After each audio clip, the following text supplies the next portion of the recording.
Ladies and gentlemen, welcome to the show. Good morning, or evening, or night, or midday, or lunch break, or whatever time you actually choose to listen to this podcast. Before we get into it, let's talk about the brands that make this episode possible. This episode is brought to you by Duke Cannon, one of my all-time favorite brands. And somehow every year, the holidays sneak up on me, as they did this year. So the holidays are obviously back, and that means that if you want to plan ahead, which I highly recommend, it's time to start thinking about what you want to get for the loved ones in your world. Now, spoiler alert, if my kids are listening to this, turn it off right now. Because if you don't, you're going to realize or find out that I did mostly stocking stuffers from Duke Cannon for you this year. Why? One thing, I love it, but two, they actually do too. My middle son specifically asked me for some of their body wash, but we'll talk about that in a little bit. And if you don't know what to get people and you want to, go to the brand and check it out, check out Duke Cannon. They have a quiz that's guaranteed to help you recommend a great gift. And they're going to give you a promo code for your time. So some food for thoughts or things you could get if you go to their website. They have some holiday-themed gift packages. Two in particular that I think are quite hilarious. Frothy the Beer Man gift set. It's $20. This particular package contains 30 ounces of booze-inspired premium soaps that, in fact, smell nothing like booze. So what you're going to get in there is a big-ass beer soap made with Old Milwaukee, which has a comforting sandalwood scent, and a big-ass beer soap, Deschutes Fresh Squeezed IPA, fresh citrus and woodsy, and then the Big American Bourbon Soap made with Buffalo Trace and rich scent of an oak barrel. The other one I like, the Beard That Stole Christmas. This gift set is also $20. Best Damn Beard Wash, 6 ounces, that's going to come in there. That's made with plant-based ingredients, and it leaves a subtle and wonderful citrus Hefeweizen scent. And then it's going to have the Best Damn Beard Oil, 0.5 ounces of that, which is made with natural and organic ingredients and has a scent of fresh split cedar. And then finally, the Big Bourbon Beard Oil. Again, a half an ounce made with Buffalo Trace Bourbon, natural and organic ingredients. Like I said, I've had this stuff at my house for a while. My kids like using it to the point where they're asking me to get it for them, and I can't think of a better stocking stuffer. So when they unload that stocking this year, that's what's going to be in it. Body wash, big-ass bricks of soap. It's going to be good. If you're interested, visit DukeCannon.com and use the promo code HOLIDAYCLEARED. That is all one word and all capital, the way I'm looking at it. You're going to get 10% off your next order. Free shipping with orders over $30. DukeCannon.com, promo code HOLIDAYCLEARED. Check it out. You will not regret it. This episode is also brought to you by Betterhelp. And I've come to the conclusion that I don't care whether or not people are tired of me talking about mental health. I'm not going to stop, and I'm going to do everything I can to try to put tools in front of people or give them access that they could potentially benefit from. Enter BetterHelp, which is H-E-L-P, P as in papa, if you're into the military phonetic alphabet. If there is something that is interfering with your happiness or it's preventing you from achieving your goals, which I think we all will struggle with from time to time in our life, BetterHelp is here to assess your needs and match you with your own licensed professional therapist. It's a quick process. You can start communicating in under 48 hours, but it needs to be understood that this is not a crisis line and it's not self-help. It is a professional counseling service that is done securely online. There are a broad range of expertise available, which actually may be a magnitude of order greater than what's available to you locally. The service is available for clients worldwide, and you can log into your account anytime and send a message to your counselor. When you do that, you're going to get a timely and thoughtful response, plus you can schedule weekly video or phone sessions so you won't ever have to sit in front of an uncomfortable or in an uncomfortable waiting room, as you often do with traditional therapy. BetterHelp is committed to facilitating great therapeutic matches, so they make it easy and free to change counselors if you need to. And a point that I will make from personal experience, it takes time sometimes to build a rapport and find the right person to work with you. So if your first experience isn't what you think it should be, that's okay. Don't give up on therapy, just perhaps find somebody else to speak to. BetterHelp is more affordable than traditional offline counseling, and financial aid is available. BetterHelp wants you to start living a happier life today. So visit betterhelp.com/clearedhot. That is betterhelp.com/clearedhot. And you can join the over 1 million people taking charge of their mental health with the help of an experienced professional. In fact, so many people have been using BetterHelp that they are recruiting additional counselors in all 50 states. So again, if you're interested, special offer for the listeners. You can get 10% off your first month at betterhelp.com/clearedhot. This episode is also brought to you by Mint Mobile. This holiday season, the best deal in wireless can be found at Mint Mobile. Right now, when you choose to switch to Mint Mobile and buy any 3-month plan, you'll get another 3 months for free. As the first company to sell premium wireless service online only, Mint Mobile lets you safely order from home and maximize your saving with plans starting at just $15 a month. Yes, I said that correctly, $15 per month. Go find your current mobile plan, take a look at the last bill that you got, and then compare that to something potentially as low as $15 a month. I'll let you do the math on the value and money saved there. Mint Mobile's best offer of the year is here. For a limited time, you can buy any 3-month plan and get 3 more months for free. By going online only and eliminating the traditional cost of retail, Mint Mobile passes significant savings directly onto you, the consumer. All of the plans come with unlimited talk and text plus high-speed data delivered on the nation's largest 5G network. You can use your own phone with any Mint Mobile plan and keep your same phone number along with all of your existing contacts. What I will say is if you want to keep your existing phone number, you're just going to need your login and password information for your current provider. If you're not 100% satisfied, Mint Mobile has you covered with their 7-day money-back guarantee. You can switch to Mint Mobile and get premium wireless service starting at just $15 a month. Who doesn't need to save money? For the listeners, for a limited time, you can buy any 3-month Mint Mobile plan and get 3 more months for free by going to mintmobile.com/clearedhot. That's mintmobile.com/clearedhot. Cut your wireless bill down to something around $15 a month at mintmobile.com/clearedhot. And that's all I have on the business side of the house. Let's talk about my guests today. 2 of my favorite people. One, repeat guest, Travis Davison. He has been my jiu-jitsu coach now for just over 2 years. He is a repeat guest on the podcast. I forget what degree or level of black belt he is in jiu-jitsu. He's got a lot of white stripes on his black belt. I don't know. He's a pain in the ass to roll with. He's like rolling with a sack of rocks that knows what he's doing.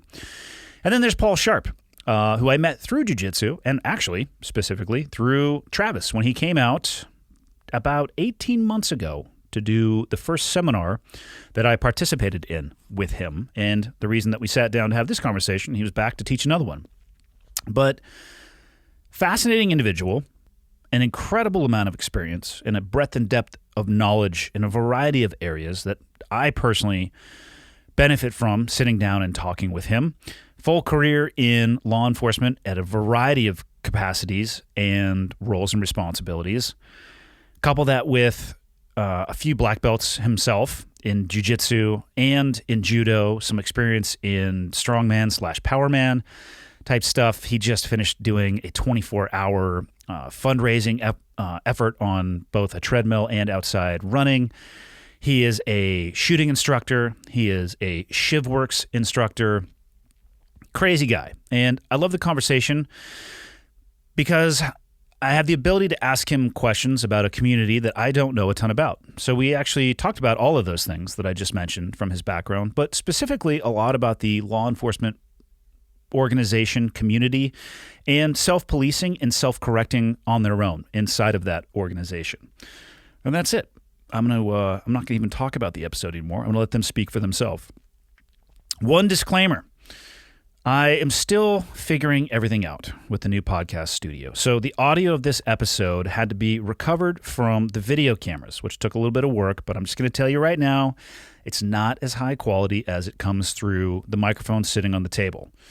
I think I've fixed the issue. I have now some redundancy in recording, so do me a favor and just bear with me. It's not that bad, and I tell you right now, the content of the episode makes it completely worth it. These two individuals are salt of the earth and as good as it gets. And I benefited from sitting down, talking to him. Perhaps you will too. And that's it. Episode 155 with Paul Sharp and Travis Davison. Enjoy. Okay, got the red smoke. Gun run, north or south, west of the smoke, west of the smoke. Okay, copy, west of the smoke. I'm looking at danger close now. Come on with it, baby, give it to me, I need it. You're cleared hot. Copy, cleared hot. I'm curious about your 24-hour running evolution. Tell me the origin story of that. I mean, if there's going to be a place First to start. off, he's judging me. I'm not judging he's judging me. No. You know he's judging me. On the inside? He's sitting here. On the inside, yeah. Let me give you. We got all here's the the inside of here's the inside of Andy's head right now. I'm a fucking SEAL. No. Well, that's incorrect. 24/7. 24/7. Yeah. I mean, yeah. He's like chafing. I gave you all of the SEAL techniques. I was texting them to while you're running. Like when things get hard, give up. Consider Smart people quitting. quit. Yeah. Smart people quit. It was funny. We talked about you all night, but it was negative. It's like Paul's such an idiot. I can't believe he's still running. You know damn well you didn't want positive motivation from me. I did not want was just positive sitting there. motivation. I'm sure you I had wanted people to be like, all right, motherfucker. I'm sure you had a sea of gonna people do this. reaching out, and in my head I was like, I need to set myself apart from the rest. Definitely. So I would just say Definitely, things yeah. like, you should give up. Yeah, it was definitely smart people quit when it starts to hurt. I appreciated that one. That was good. And I thought, well, Which is why you didn't I'm good quit. there because I'm not smart, so we're good. So, I mean, you have to describe the evolution. Yeah, so my dad died from pancreatic cancer. Yep. And so I try to do something to raise money each year for the PanCAN Network, which is Pancreatic Action Network. They fund research. So Cancer-wise, I mean, for all the three of us sitting at this table, it would be colon cancer likely to get us, right? Yeah, I mean, I keep my prostate pretty busy, so I think that's not going to get me. I'm just talking men in general. Men in general. Yeah, it's prostate, and then where does pancreatic fall in that cascading ladder? I'm not sure where it falls on that ladder, but the survival rate is less than 10%. Yeah, I was going to say it's At like, 5 years. I think it's like the worst one to get. So wherever it That's falls. brain cancer. I think brain cancer is Above it. Above it, and the reason is because it's so hard to detect. So by the time they find it, Probably advanced. yeah, it's usually pretty far along. Same with the Okay. brain. You know, by Okay. the time they figure it out, you're done. So there's a less than 10% survival rate at the 5-year mark, and then after that, it just goes down. It's worse. 10 years is like 2%. It's pretty bad. So I thought, do something that I care about, and if it is a genetic thing, I definitely want my kids to have a leg up. So research-wise, so I thought, what can I do since everything's shut down? They're not doing everything's virtual, so they're Hold that mic close to your face. We talked about the distance and the grip you can use. just like This whole thing swings. this. Look at it. It Got just it. swings back. It doesn't work. It doesn't work if It's you just cover it another up with your Friday. hand. Yep. It's just Now another it's worse. Friday. Yep. So Swing around. Explore the space. But always keep it in front of your face. in front of your face. That's basically a children's book that I just... You just wrote a children's book. How to do a podcast, kids. Yep. So, and I started thinking about ways to raise money, ways that would get people to buy in, like dive in with me, because I've never raised that much money in my life. How did you find that experience to be? And I mean raising money. Because I had a little bit of experience with it, and it sucked. So easy. Really? $8,390. Well, what was your goal? $2,000. I tried to raise $1 million. What were you buying? A Lego set? What were No, you doing? every You're penny like- of it went to the SEAL Foundation. I Oh, give okay, yeah. Shit. How much did you raise? Really?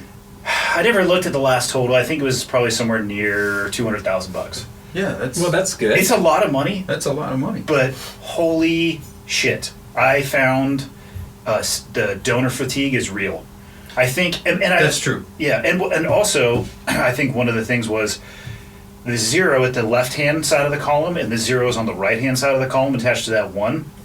The gap in between those was huge. Like, at $5 donations, and most of the donations came in were like $5 or $10, Sure. but the bar doesn't move. Yeah. So this Yeah. microscopic number, and then it wasn't until I got some corporate backing and did a like a content project around it that helped. But it would peak in interest and then dive. I'd do like a national media and then dive. It was tough. The donor fatigue is real. Plus, I mean, we're all on social media. You get bombarded with GoFundMes. It's unbelievable. GoFundMes and everybody's birthday is a donation thing. Fortunately, it seems like the GoFundMe thing kind of fell off a little bit. I was getting a ton of those in my feed, and I haven't had one in a while. I haven't either. I haven't seen the ones for the birthday recently. Birthday stuff. Well, next year on my birthday, I'm going to do a fundraiser to get people to stop doing fundraisers for their birthday. That's what the money is going to go towards. I like that. I'm so down. I'm so down. As a guy who just did a fundraiser, I'm so down. Yeah, well, I'm glad you had a great experience with it. It was surprising. So the Pan Can people are awesome. Like they're pros at this, so they send you everything. You know, probably the same thing you experience on the phone with you, talking you through it. Yep. So they said, hey, let's set it at 2,000. See how that goes. And no joke, within a week, she emailed me and said, hey, by the way, I don't know if you're paying attention, but we're at 3,000. So let's reset this. So I said, okay. To cool. 1 million. Yeah, to 1 million. And so we set it at, I think we set it at, she suggested 3 or something, a little bit over 3, and I said, how about 5? So we set it at 5, and then it just took off. And the thing that really got me the most, I think, was that I know some of those people, and I know their situation. And what they donated? Yeah, and then what they donated was just mind-blowing. I was just there. I had a couple moments where I was just like, I'm going to shut the door here. You know what I mean? Like, everybody stay out, because I'm only going to cry in the shower. Yeah. Travis says that.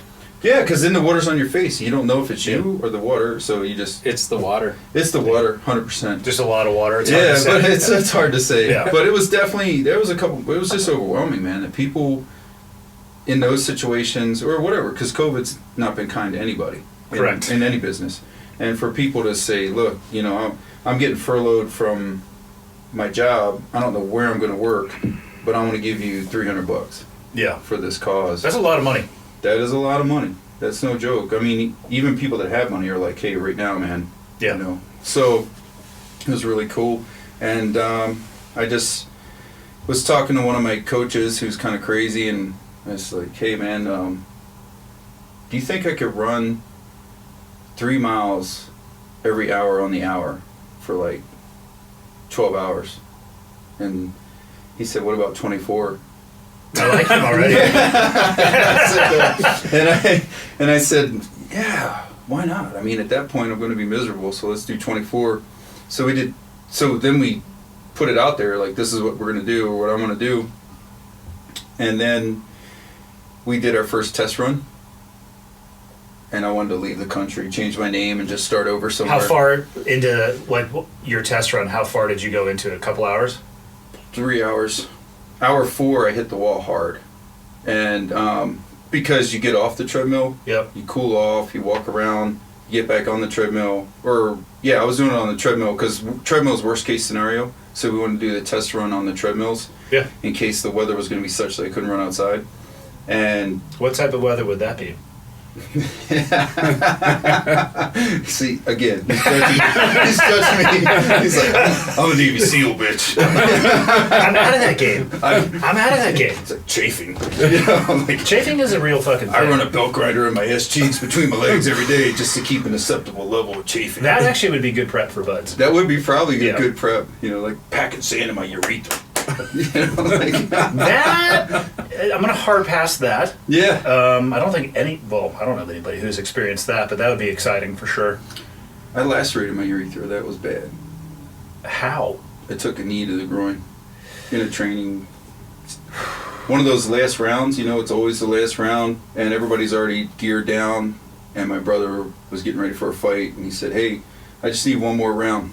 And so your brother did it too. Yeah, and I had already taken all my stuff off, and I said, "Well, hey, I'll just wrestle. I'll just try to put you up against the ropes, put you in the corner, and you could throw hands or do whatever." And I put him into the corner. So he knees you in the dick, and he kneed me in the junk, and it was instant explosion, instant pain, and then the next day I'm just peeing like a shower head. How'd that feel? Amazing. I bet you were looking forward to peeing. Like a normal person? Yeah. Is that a doctor's visit? Or it is a doctor's visit. Yeah. They threatened to put a catheter in there. to keep things open, and then until it heals correctly. And then what they do is they go in there and they rotor it out, and then hopefully it works. Otherwise, you have to use a catheter for probably the rest of your life to kind of open things up once in a while. It's not a good time. Can they just cut it off? I mean, I need different options. Both. Yeah, exactly. And then I could just get an addictomy. Some people are like, would you rather get shot in the face or the chest? I'm like, are those the only options That's on the fucking thing I get to, yeah, that's all I get. What about my foot? I could deal without my right foot. But, man. We got there from chafing. No cup, huh? No cup? No cup. I had taken everything off because I thought we were just done. And then I'm thinking I'm just going to wrestle, and he's going to counter wrestle, just keep me off of him. But you got to remember it was your brother. It is my brother. He wasn't going to just wrestle. Speaking of brothers. Yeah, right? We're short one now. We're short one. Well. Notice how the microphone was already swung towards the chair. Perfectly positioned. The headset there, the camera's framed up to basically highlight Richard. Him? Yeah. You can lead a horse to water, but you can't make it backstroke. You guys call him Ricky. I'm just going to call him Dick. Dick it is. That was his move. Yeah. Well, I'll call him that in a year when I fucking talk to him again. Right. I'm not going to talk ever again. He did land at about 3:45, and I haven't seen him yet. Yeah. That's true. My feelings aren't hurt. Don't worry. I'm not going to take a shower tonight, Rick. You're not dead to me at all. Right. So it Rick, was scores 1-1, motherfucker. Nice. So now we're planning the next one. So the next one's going to be every other hour. So the first hour. Every other, okay. Well, it gets worse though. The first hour the first hour will be a 3-mile run. The second hour will be a 3-mile row, and just keep alternating. Mile row? Yeah. Oh. Yeah. It's tough. Yeah, rowing's The test runs have been tough. The test runs have been tough. In that description, the run is a piece of cake. The run is actually a break. Yeah. The run's actually a break. Oh, I have a concept too in my garage. It is a bastard. It is. Some of the most pain I've ever been on is on that rower. Yeah. Like a 500 meter for time balls out. It starts to hurt about 15 seconds before you're finished. Yeah. And then I've had 5 to 10 minute stretches where my feet are still strapped in, but I'm laying on the side, unable to get up, that it hurts so bad. That's been my experience as well. The where pain I can't builds and builds, and you're just like, I think this is what dying feels like in the most uncomfortable manner. Yeah. That's what I was telling Paul about. The thing about the rower is it's kind of, it's deceiving. Oh, When you first get on, you're like, I think we need to turn this up because it's not hard enough. And then all of a sudden it's like, oh, this is really, really, really hard. This is really happening. What's a 3-mile row currently taking you time-wise? If I push hard, so generally speaking, for me, if I'm pushing hard, it's put me 17, 18 minutes. Okay. If I'm going at it. The problem is I can't sustain that because then I'm too far into the anaerobic. For sure. And so what do you, are you going to try to aim it for 30? 30. The pace is the thing that's catching me right now, is trying to get that pace. For the running pace is easy, right? Like we've all run enough that if we were to say, hey, let's go do a 10-minute mile and maintain that for 5 miles, any one of us would be like, all right, cool, I got it. I mean, a 10-minute mile is not as fast as people think. It's a pretty fast walk, essentially. Yeah, it's a good little shuffle. Yeah. You know, like you can do a 10-minute mile for a long time. And that was my intention with the original run, was 10-minute miles. So that gave me 30 minutes. And row for 24 hours alternating? Yeah. Yeah, I think it's a little scary. It's like the run. It's scary. Because the scary part for me isn't the actual movement itself. It's the time in between where your brain starts kicking in. Your brain starts telling you. That's when I was trying to text you quit in the late half of the hour. Yeah, exactly. That 3:30 text where I just got off the treadmill and it was like, hey, smart people quit. Like 3:50, reconsider what you're doing. Think about it. Now's a good time to quit. Yeah, nobody would know. Later in the hour, like right before they have to get back on. Like I was telling you, it's like, okay, everyone else is sleeping right now. How would they know if you just took a little nap? Yeah, right. And that almost happened. That I actually 2 days after the run, I would wake up at 3 or 4 in the morning, freaking out. I had the same exact dream. I dreamed that it was 6:40, and I had slept through my cutoff time, and I ruined the whole thing. I had let all these people down. I'm gonna have to return their money. Like, I'm I don't think they would shit. want it back, just so you know. I don't think they would, but I would. You're a piece of shit. You're a terrible human being. You let everybody down. And have you ever heard anybody talk to you about like the value and benefit of positive self-talk? impact that it can have. Well, I was treat hoping for yourself one as this- if you were, in the care of somebody else. How you would treat somebody else. in How your you would care. talk to your friend. Yeah.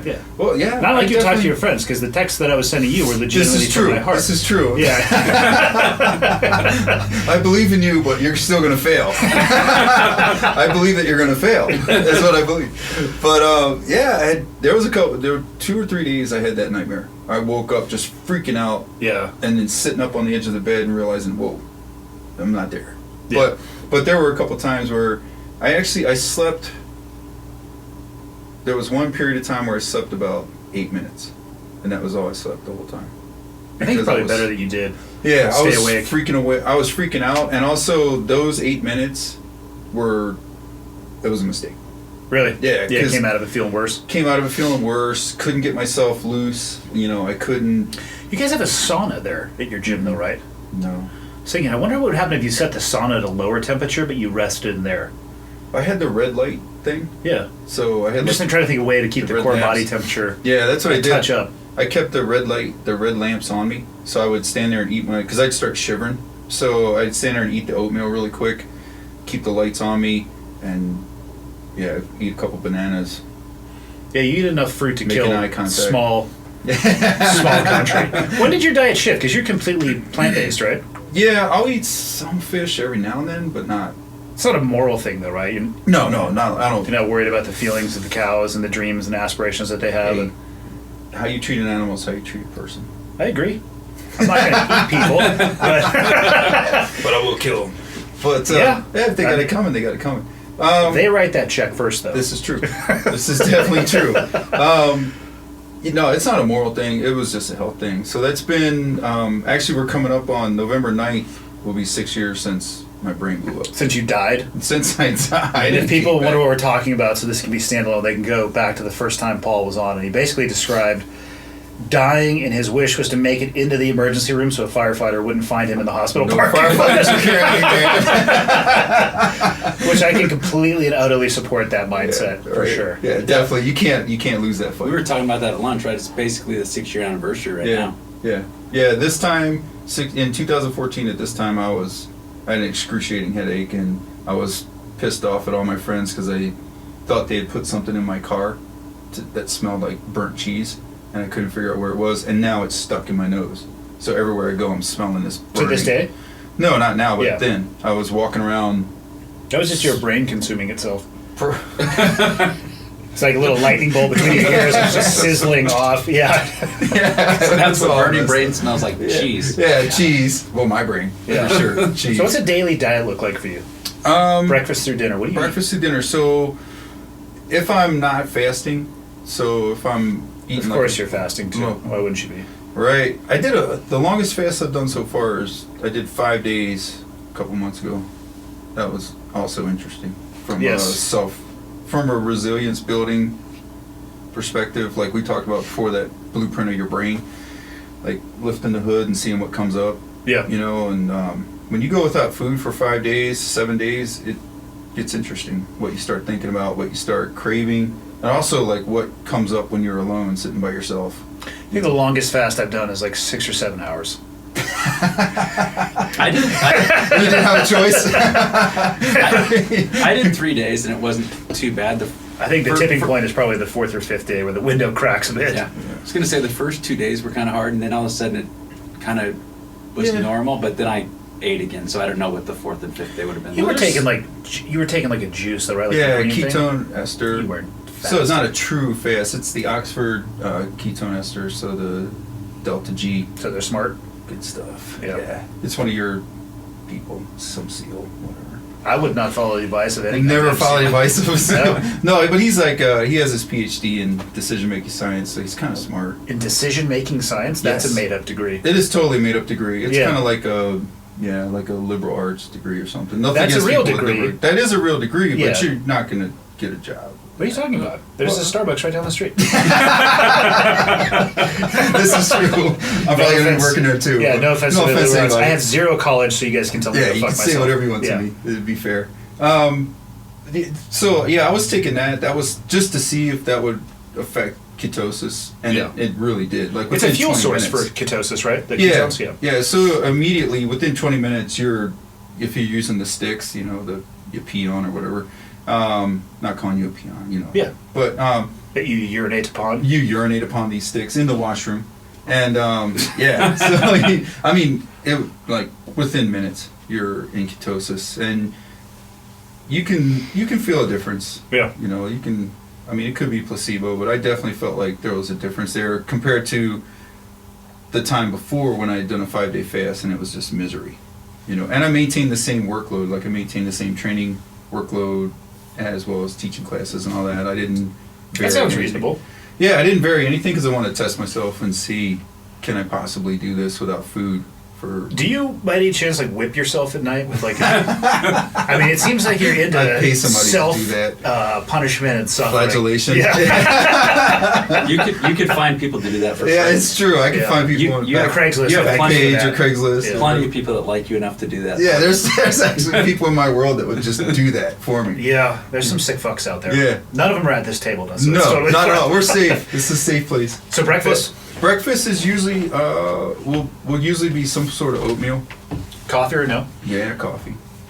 Coffee. Lots of coffee. I knew the answer, but I wanted you Yeah, to yeah, exactly. Lots of coffee. I recently switched over to coffee without sugar Yeah. or any kind of sweetener.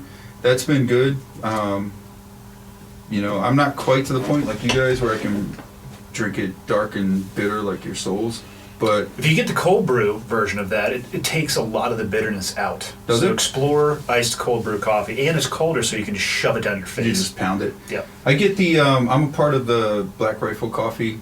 Are they a sponsor? Oh, I founded the company, so Oh yeah. I'm Yeah. a part of the Black Rifle Coffee. Coffee of the month thing. Like Yep, they the send subscriber. me. Yeah, they're I'm awesome. a subscriber, so they send me a bag of coffee every couple weeks. a bag of coffee. That's Bush. All right, that's Bush. What do you want me to do? I get 3 bags of coffee a week. You founded the company. So They're not charging you. that's correct. Yeah, there you go. I'm saying Bush level consumption. I'm sure. You started this with like a lot of coffee, a lot of A lot of I get coffee. a bag every 4 months. It's good. I take a thimble of it every day. Well, if you make it right, that's all you need. But yeah, so I'm experimenting with cutting out sugars, only getting just naturally Processed occurring sugars, you mean? Yeah, just naturally occurring sugars, and that I felt a difference in that too, just in recovery and stuff. Yep. It's been pretty cool. So I'll eat my oatmeal, drink my coffee, usually 2 or 3 bananas or oranges somewhere mid-morning, right after jiu-jitsu. Have my second work. So we have comp team practice from 5 a.m. to 6 a.m. And then from 6 to 8 or 9, I'm either going to be running, doing some sort of conditioning work or lifting weights. And then jiu-jitsu again, 10 to noon. At noon, I'll eat, generally I'll eat some sort of like salad, actually. Like, salad's a weird word for it, but like peppers, cucumbers, all kinds of veggies, Yeah, just like a veggie nutrient salad. dense. Yeah. Yeah, nutrient dense, water rich foods. I'll eat that. And then I usually don't eat again until I get home at night from the gym at like 9 or 10. And at that point, I might eat like something like what we had today, like a ramen type thing with, like an egg. That was pho. Pho? That was pho. It's Frankel's favorite. Pho. Pho. Yeah, I like pho. Yeah, that's Yeah, right. no, it's good. Yeah, it's Cantonese for dick, so Well, I got the broom for it. you do have a quality dick broom. It's got to go. It's starting to get on my 3 nerves. sides on that thing. You It's can do the starting to get- bottom. You can do It's the starting to get on bottom. my nerves. I gotta let it go. You can do the bottom and it'd just be like a pipe brush cleaner, which just goes all the way around. Gets all the sides. Yeah. Clean on the way in, tickles So- on the way out. All right. So that's pretty much it. So I'll eat that pretty much every day. I don't really vary too much unless I'm with my kids or something. Did you notice a difference? I'm assuming you were eating meat before that. Did you notice a difference A little in strength, recovery, like any of the stuff that people Yeah. will point to? So before my food for the day would be about a dozen eggs for breakfast and a pack of that turkey bacon stuff. Yep. And so I'd eat that. That would be breakfast. And then throughout the day, I would eat the 1 pound packs of hamburger. So I would eat 3 or 4 of those throughout the day. And then maybe 5 or 6 chicken breasts. And What the fuck, man? I weighed like 260, 270. Sometimes up to Bet your 300. bench was good though. My bench was awesome. Squat some wheels on the old bar. Yeah, I was pretty strong. Not strong for the room I was in, but I was pretty strong for regular people. And I love it. Regular people. Yeah, right. People who aren't eating 4 pounds. Well, actually, no, it's not 4 pounds. You're eating about 8 pounds of meat a day. Yeah. Powerlifting. Yeah. Yeah. And the guy that ran the place, his name's Frank Castile, and it was called House of Steel, and he would come up with these random, insane tests once a month. So every 3 or 4 weeks, we'd have this. Hey, you guys want to do this? Let's see if we could do it. So one of them was. I found out later it's kind of a standard test, like 666. So you squat 600 pounds, deadlift 600 pounds, and run a 6-minute mile. And it's exactly a quarter mile around the shopping center that the gym was located in. So we're out there running 16 times around that stupid thing in 6 minutes. And that's tough. There's a CrossFit equivalent, and I might be speaking out of turn because I've been out of the world for a while, but the total, the bench, dead, and back squat, over 1,000 with a sub, I think it's 5-minute mile. Yeah, that's a bitch. That's a well-rounded athlete. Yeah, that's a real good one. Yeah. So I did the 666 while I weighed about 270. So I completed that one, and then he had another one where you had to. You were a cop at this time too, right? Yeah. I cannot imagine you getting your fucking hands on me at that weight with that level of cardio ability and strength. It's just be like, can I have my arm back? When you're done with it, of course. Yeah, yeah, definitely. I'm guessing not a lot of guys challenged you at that point. No. Though. Well, it's like you guys were bullshitting about on the way here. It's like the two biggest lies in jiu-jitsu, right? That strength doesn't matter and that size doesn't, and you had both of those. Yeah, I had it's both. Like, get out of town. And jiu-jitsu. And jiu-jitsu. Yeah, that's what I'm saying. Yeah, I was training a lot. And, That's the important part of the lie. The size and strength doesn't matter without jiu-jitsu, but if you both have jiu-jitsu, then of course. Yeah, the dude with the is gonna 40-pound tip it. weight advantage and the strength advantage is going to maul you. Yeah, it's going to tip it way over. And then he had another one we did. That one was pretty similar. You had to deadlift 600 pounds. You had to do a pull-up with 100 pounds attached to you. Just tethered on you. Yep. And then you had to run 3 miles in, I think it was 30 minutes. So not a hard run, but for... I like that even in the powerlifting world, though, that they were putting running in there. You see a lot of those guys completely abandon that aspect of it. It was a strongman gym. Yeah. And Highland Games. So we had a lot of powerlifters in there. We had 12 or 14 elites. So guys that have totaled over 2,000 pounds. But we also had a lot of Highland Games guys and North American Strongman Association guys and stuff. So it was a really athletic centered rhinoceros training place. So How often would USADA come and drug test everybody? I would turn in my drug test and just laugh. Like, you're not gonna find it. You're tested for all the wrong shit, bro. I was gonna say it sounds like an all natural. It was a collection of lifting buddies. The funny part, man, is there was a grocery store just up the way, maybe a couple hundred. Like a grocery store is always the anchor for these little strip malls. And there'd be folks walking in and out, and here's these 5 rhinos just trying to run a mile in 6 minutes. Grandma's these just people they're just holding onto their shopping cart. They don't know what to do. Should they let go of the cart? Should they just? And it's just funny. But they're all just gentle giants. They're just super cool, super mellow because they have nothing to prove. Yeah. At At that point, you don't really. Yeah. No. When you can pick up a human being and legitimately snap them in half over your knee, Yeah. you're probably solid. Yeah, these guys are monsters. It was good to be in that room. It was very humbling. Yeah. Because I came from a place where I was one of the stronger guys. So when you switched your diet, though, did you continue doing that, or did you? What was the difference you felt in your body? So I switched the diet after Death. After death, and then I did not return to strongman and that kind of stuff after that, because of the long period of time that it took me to recover, and I was just doing kind of normal workouts, whatever I could do, and so when I did return to harder training, I have noticed that switching my diet, the first thing I noticed was less stomach upset, less whoa, that's a lot of protein and it's coming out now. You know, less of that kind of stuff. And then I noticed that, and it could all just be in my head, but I feel like I recover faster. I feel like there's less inflammation. that makes sense. Like I don't feel like my shoulders hurt all the time like before. And you know, my brother, he still competes in Highland Games and strongman and stuff, and his theory is that first, I'm a pussy, and second, because I'm not pushing that kind of weight.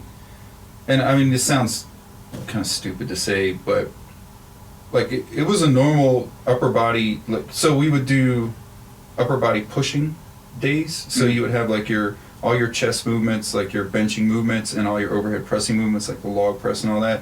You would couple those together on the same day, and it was not out of the ordinary to see a guy seated pressing 315 and up over his head for multiple reps. So maybe like 6-7 sets of 3 or 4 reps with 315, 335, 365, fail at 405 or something, you know, or get one with 405. And so that was not out of the ordinary. And when you're in that environment, you end up doing that too, because it's just normal, right? Yeah, you're a product of the environment. Yeah. So you're like, oh yeah, that is possible. Let me get some of that, you know. And so my brother kind of thinks that part of the reason my joints and all that stuff, the inflammation isn't as great, is because I'm not training that way either. That seems to be reasonable. Yeah, sensical. Yeah, makes sense. But I am training pretty hard, just in a different way, you know. So Do you worry about your protein intake at all, or you just do you supplement with like protein powder? Or yeah, I like supplement with protein powder. Okay. So I try to use so like the Olympic committees and stuff, they all recommend the 1-to-1 ratio per pound of body weight. Yeah. So 1-to-1. I try to get close to that. Yeah. If I can. What do you were sent? Didn't you post a picture of you on the scale not too long ago? Mm-hmm. 180s. You were walking around out now. No. 180. Oh, that was Tim Kennedy. Sorry. Yeah. He was talking about he's got to be within like 5 pounds of walk around weight 10 months out of the year, which is psychotic. Yeah, that's tough to do. What do you float at now? Or? Right now, I'm. I think the last picture I posted was after my run. I was at 208, so I'm somewhere around 210, 208 all the time. Walk around. Yeah. That's a good bit of protein still. It is. You were getting about 10x that with your previous diet that you described. It was a lot of protein, and I ate hardly any. It was basically what guys are calling the carnivore diet now. You were probably thrown in the back of the SWAT van in an enclosed space. Elevators, anything, you know, squad cars, like, hey, you riding with me tonight? All right. Let me just hit that window lock button. Yeah. Child lock, engage. Engage. Yeah, you can't put that window down, buddy. Yeah, I think I was doing the carnivore diet back then, and Before it was the carnivore diet? yeah, well, you know who Vince Gironda is, right? No. He was a bodybuilder in the 50s and 60s, and he was famous for training like Charles Bronson and Clint Eastwood. Why do you think I would know who that guy is? I wasn't alive then like you were. But you are a student of history and all that Not good gay stuff. bodybuilding. This is true. All right, sorry. All right, but Dudes in Speedo. Dudes in lathered Speedos. and painted up. Like, I'm kind of out on cheetah that. print. Yeah. Cheetah print Speedos, not just... I know. Yeah. Cheetah print and leopard print. But so he was famous for the steak and eggs diet, and that's what he would do with. There was a movie where Charles Bronson is a fighter. I can't remember the name of the movie, but he was pretty Bulked up for impressively. Yeah, he was pretty cut and looked really good, and it kind of came out that, hey, this is the secret diet that this trainer had him on, Mm-hmm. which is just. Did he include in the diet the steroids he was giving Charles Bronson? I would hope. I feel like I would that, like to know dosages. I feel like that didn't make it on the menu. That was might not publicly be out released. there. I mean, yeah, and they were around back then. I don't know why 50s. people avoid it. Talking about it. I have no judgment. Well, here's the thing. People look at the Olympics and like, it's clean. I'm like, no. And I say that based off of the fact that although they're, I can't say with specificity, but in the people that I've talked to, it's not zero limit testing. It's all upper limit testing, meaning if you as long as you stay underneath this bar, Yeah. you're clean of these non-naturally existing substances that Right. you have to inject or ingest. Or it's one molecule over. That's what I'm saying. Yeah. So, movie stars are the best one. Talk about Charles Bronson. You see these guys, I'm like, dude, how did he put on 40 pounds in 2 months? Yeah. And they'll show a workout of him in the gym doing like a bear crawl with dumbbells. I'm like, that's not totally how it. the 40 pounds That's totally it. And the thing is, or Mark Twain just beating them to death, and they're like, if I was an actor and you were going to pay me X millions of dollars, but they're like, hey, you need to put on 20 pounds for this role, I'd go find the best doctor to monitor all that with a good training and a nutritionist. Yeah. Do the best superhuman job ever to get that way. Yeah. You still got to work hard. That's what I'm saying. You got to work hard because you can't take steroids and well, you can take steroids and sit on the couch if you want. Yeah. I don't know if you're It's going to mess up your hormonal system. That's all. I just find it fascinating that it's right in front of your face, but people are like, man, that dumbbell walking, that puts on weight. It's like, why can't we just with a weight vest? Why can't we just call it what it is and be honest about it? Like, why does it have to be like that? That's the thing. So the reason I'll talk with people honestly about it is because they fall for the supplement industry. The multi-billion-dollar supplement industry. And Mark Bell did a really cool thing about that in his movie Bigger, Stronger, Faster. Great movie. Yeah, where he showed they just put a pile of stuff, filler, on this table, and then they sprinkle a little bit of protein on it, so it's proprietary blend, and then they just mix it all up and put it in these things and sell it. And it met the guidelines for whatever it is, the FDA or whatever. Well, it says right on those things that it's not governed. Right. It could be a little bit of horse tranquilizers or maybe a little bit of meth. Yeah. Or both. Yeah. I don't know what Either kind way, of ride that would be. You're going to feel something. I don't think there's any oversight. I don't think as long as they have, if they have proprietary blend on there, they're pretty safe. So. All I remember is in the late 90s, like when I was at Team 5, I used to go, there was a nutrition store, it was like called Frog Fitness or something like that in Coronado. And I would get these red and yellow pills, and I forget what they were called, but they were zingers. So your heart's about done. I feel like, I mean, maybe I have done meth. I'm not sure. I'm not sure what was in those things, but I remember at some point they disappeared and never came back. Yeah. Probably for a reason. I think you're describing horny goat weed. You can still buy that at the gas station, by the way. I don't know if it's horny goat weed because that stuff was awesome. Well, I think it's important that people like the conversation about strength does matter, size does matter in jiu-jitsu if everything else is close to being equal. We just talked about it today in class. Yeah, if I'm rolling with somebody and they're 40 pounds lighter than me and they don't have the grip strength I have, but we're both black belts, I might have an advantage. I feel like you could take the might out of that. Yeah, I'm just saying. I don't want to eliminate all possibilities, but I'm going to have a pretty good advantage. Well, especially if you can get on top. Yeah, that's it, right? If I get on top of this person and now gravity's working on my side. Yep.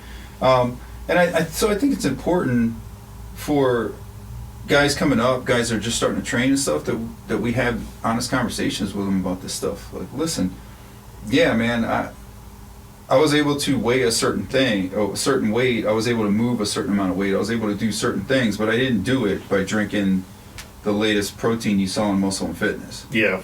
Like, that had I ate real food.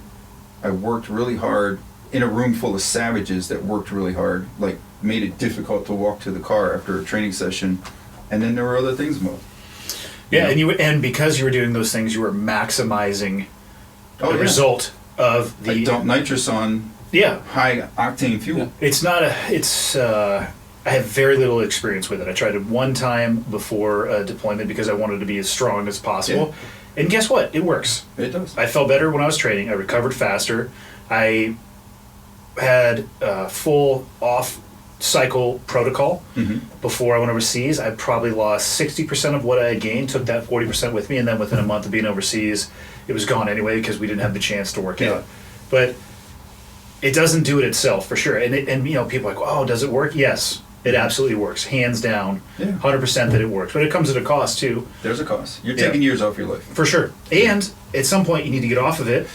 That's the tough part. It's hard for guys to come off because you feel like you're 16. Yeah. You can do a horrendous workout. You could do, say, we're going to do a squat session. And we're going to work our way into these. So we're going to do the top third of the squat so we get used to handling over our maximal weights. So do the top third, we're going to do 3 sets of 3, just to get our frame and structure used to handling 200 or 300 pounds more than we normally handle. Then we're going to back down a little bit, but we're still going to be about 100 pounds over, and we're going to squat to not quite full squat depth, but right at that breaking point where if I go any hinges. lower, I'm not coming up, but I can still handle this weight there. And I'm going to do 3 or 4 sets of that. And then we're going to back it all the way down, and I'm going to do a full squat with 80%, 85%. And if you're not on the special sauce, what you just described is crippling for about a week afterwards. Yeah, so you're going to struggle. You're going to struggle to walk to your car. Yeah. And that would be a typical squat workout. So Yeah. you're going to, and that didn't include everything else that's going to happen in there. There's going to be plyometrics and all that good stuff. And then maybe if somebody has a meet coming up, a strongman competition or something, there's a pickup in F-150 out in the parking lot with a couple engines in the back, in the bed, and somebody's going to sit in it, and we're going to take turns pushing this thing up and down the parking lot. And then, because why not? Yeah. And then we're going to walk to the car, and you're going to struggle to get to the car. You're going to struggle to get in the car. You're going to struggle to move to pedals to drive yourself home, and you're going to struggle walking into the house, and you're going to wish that there was an Uber you could call to drive you from the shower to the bed. However, you're going to wake up the next day and be, all right, let's do this again. Yeah. It's the recovery aspect is good. unbelievable. Yeah. Yeah, that's the thing people don't get. It's not that you get all these other miraculous things. It's that you get a hyper recovery ability that you just can't replicate if you're not 16.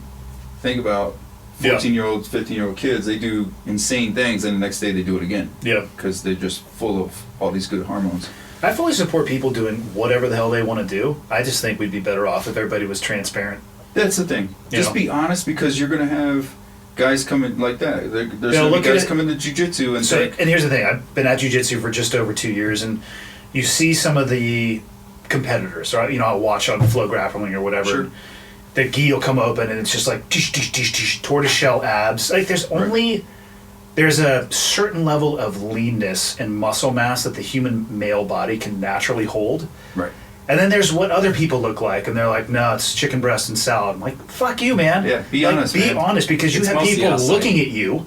Yeah, acai bowls. Yeah. But you have people looking at you, trying to replicate and emulate your training model. They're going to eat everything that you tell them to eat. When you hold up your supplement sponsor, they're going to go buy it. Mm-hmm.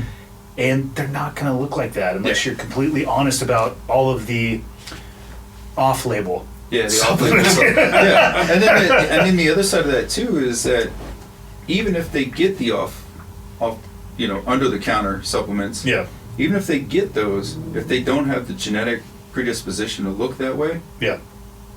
You may not. might not Yeah. make it. There's hundreds of really good powerlifters or bodybuilders or athletes in any sport that got to a certain level. I think it was Jim Wendler or maybe Dave Tate, one of the West Side guys said it best, which is if you have to go on these things in high school to make it to college, you won't make it to the pros. Yeah. You're already bridging the gap way too early. Yeah, and if you're in college and you have to get on it to make it to the pros, Not gonna you're not last. going to make it. Yeah. You're not going to make it because the people that you see that are the pros are the 1% of the 1%. Like the best of college athletes, they pick a few of those guys to go to the pros. You're just not going to make it, and it's the same. Yeah. If you're not looking pretty much like that already, and not to that degree, but Yeah. you know what I mean? Like if you don't look like a smaller version of that, it's not going to happen. Yeah, you're not going to come out of this wrapping magically and look like the old G.I. Joes that had all Yeah. every single massive Exactly. vascular muscle group in a 16-pack. Kung fu grip. For sure, open-handed, reverse or regular. It Yeah, depends. right. It doesn't matter. It doesn't matter. It's still going to happen. But Yeah, I know a few pro athletes, and they've talked pretty openly about the substances people would use. Most of the time, it was in the tail end of their career because they were trying to scrap a trying few to more stay years. in. Yep. Yeah. Just trying to stay on it. Yeah, Stay but it's in not the what game. got them there. They didn't get there No. through a needle or I don't know what those guys would take with pill or like a pill. Yeah, that's the thing, and I think the only way to kind of combat that is for people to just be honest and transparent. Like you said, I don't judge people for whatever they do. I'm not going to judge somebody for that any more than I'm going to judge a dude for smoking some weed or drinking a beer or bourbon. I mean, to me, it's all just a substance that they use to achieve whatever it is they need to achieve, and it's not my job to judge them. It's my job. I understand. I do. I'm a straight edger. I do judge them, but they're weak. Well, this is when I wish Ricky was here. Oregon Passed everything. Passed everything. Decriminalized all Yeah, substances. I was going to ask him what his thoughts were on that, and then we the were second actually talking question about was, that a little bit. Yeah, I mean, Yeah. you can't really make it worse at this point, right? I mean, Yeah, I mean, what does that do? Does that actually decrease the burden on police from an administrative perspective because you no longer care about that stuff? It does decrease it. So the arguments are it decreases the burden on the police because of enforcement action. It's not there. The other side of it is it increases the burden on the police and calls for service and things like that because the theory is that, or maybe it's more than a theory, but homelessness increases, car burglaries increase, things like that. Because that's the lasting effects of those substances or addiction to. Yeah, because it's not some guy smoking a bowl in his house to chill at the end of a workday. The guy that's breaking into cars and stuff like that is the guy that needs a stick of heroin or whatever other mind-altering substance. I think Bob Marley had it right. Like, if it came from a plant, then it's probably okay. But if it was at some point touched by chemicals in man, it's probably not okay. It's probably going to cause you issues. And so when we look at those types of drugs, those are the ones where, yes, enforcement is decreased, but the residual effects of it are increased. Will be more enforcement in the aggregate. Yeah. So I don't know. I mean, I don't think that we have any state where it's been legal. Everything's been legal long enough to really say. Some people point at Colorado. Is there another one well, Colorado's just recreational marijuana, right? Yeah, and a lot of people point at that and say, look at the issues there. They're having issues with... Well, yeah, but they're layering a lot more stuff on top of just weed in Oregon. Yeah, that's the thing. Or not, in Oregon. Yeah, so I mean, I'm a libertarian, so I feel like do what you're going to do as long as you're consenting adults and nobody's getting hurt. I mean, don't put your hands on a kid. Yeah, I mean, I have no problem hunting those people down. I completely support, like I said, people can do whatever the fuck they want to do. I would love to do a dirty Olympics, and you can come on whatever you want. The only requirement is you have to list out exactly what it is that you're taking. That's what you did. Yeah. Powerlifting's like that. Like powerlifting meets, they don't, basically, they tell you if it's a clean meet. Otherwise, it's assumed it's not. Yeah, if it's a drug-tested association, but that's the unusual. Like that's the one-off is the drug-tested powerlifting meets. Like most of them are, and those are a little frustrating too because sometimes guys will just clean up a little bit long enough. Yeah, to make. But I mean, I think still have an advantage. I think what you're talking about, we already have that in powerlifting. It's like the one sport where it's like, okay, we accept that everybody's doing everything. The one step they don't have is with your registration, you have to turn in your exact dosages and what it is you're taking. What you're taking. So people can figure it out. I think, and see, here's the other thing too with this kind of stuff is that I think we all assume that people will be responsible with it. And then when you have broken people... That's my concern going back to Oregon, is I completely agree with you. I don't have a problem with people doing whatever they want to do.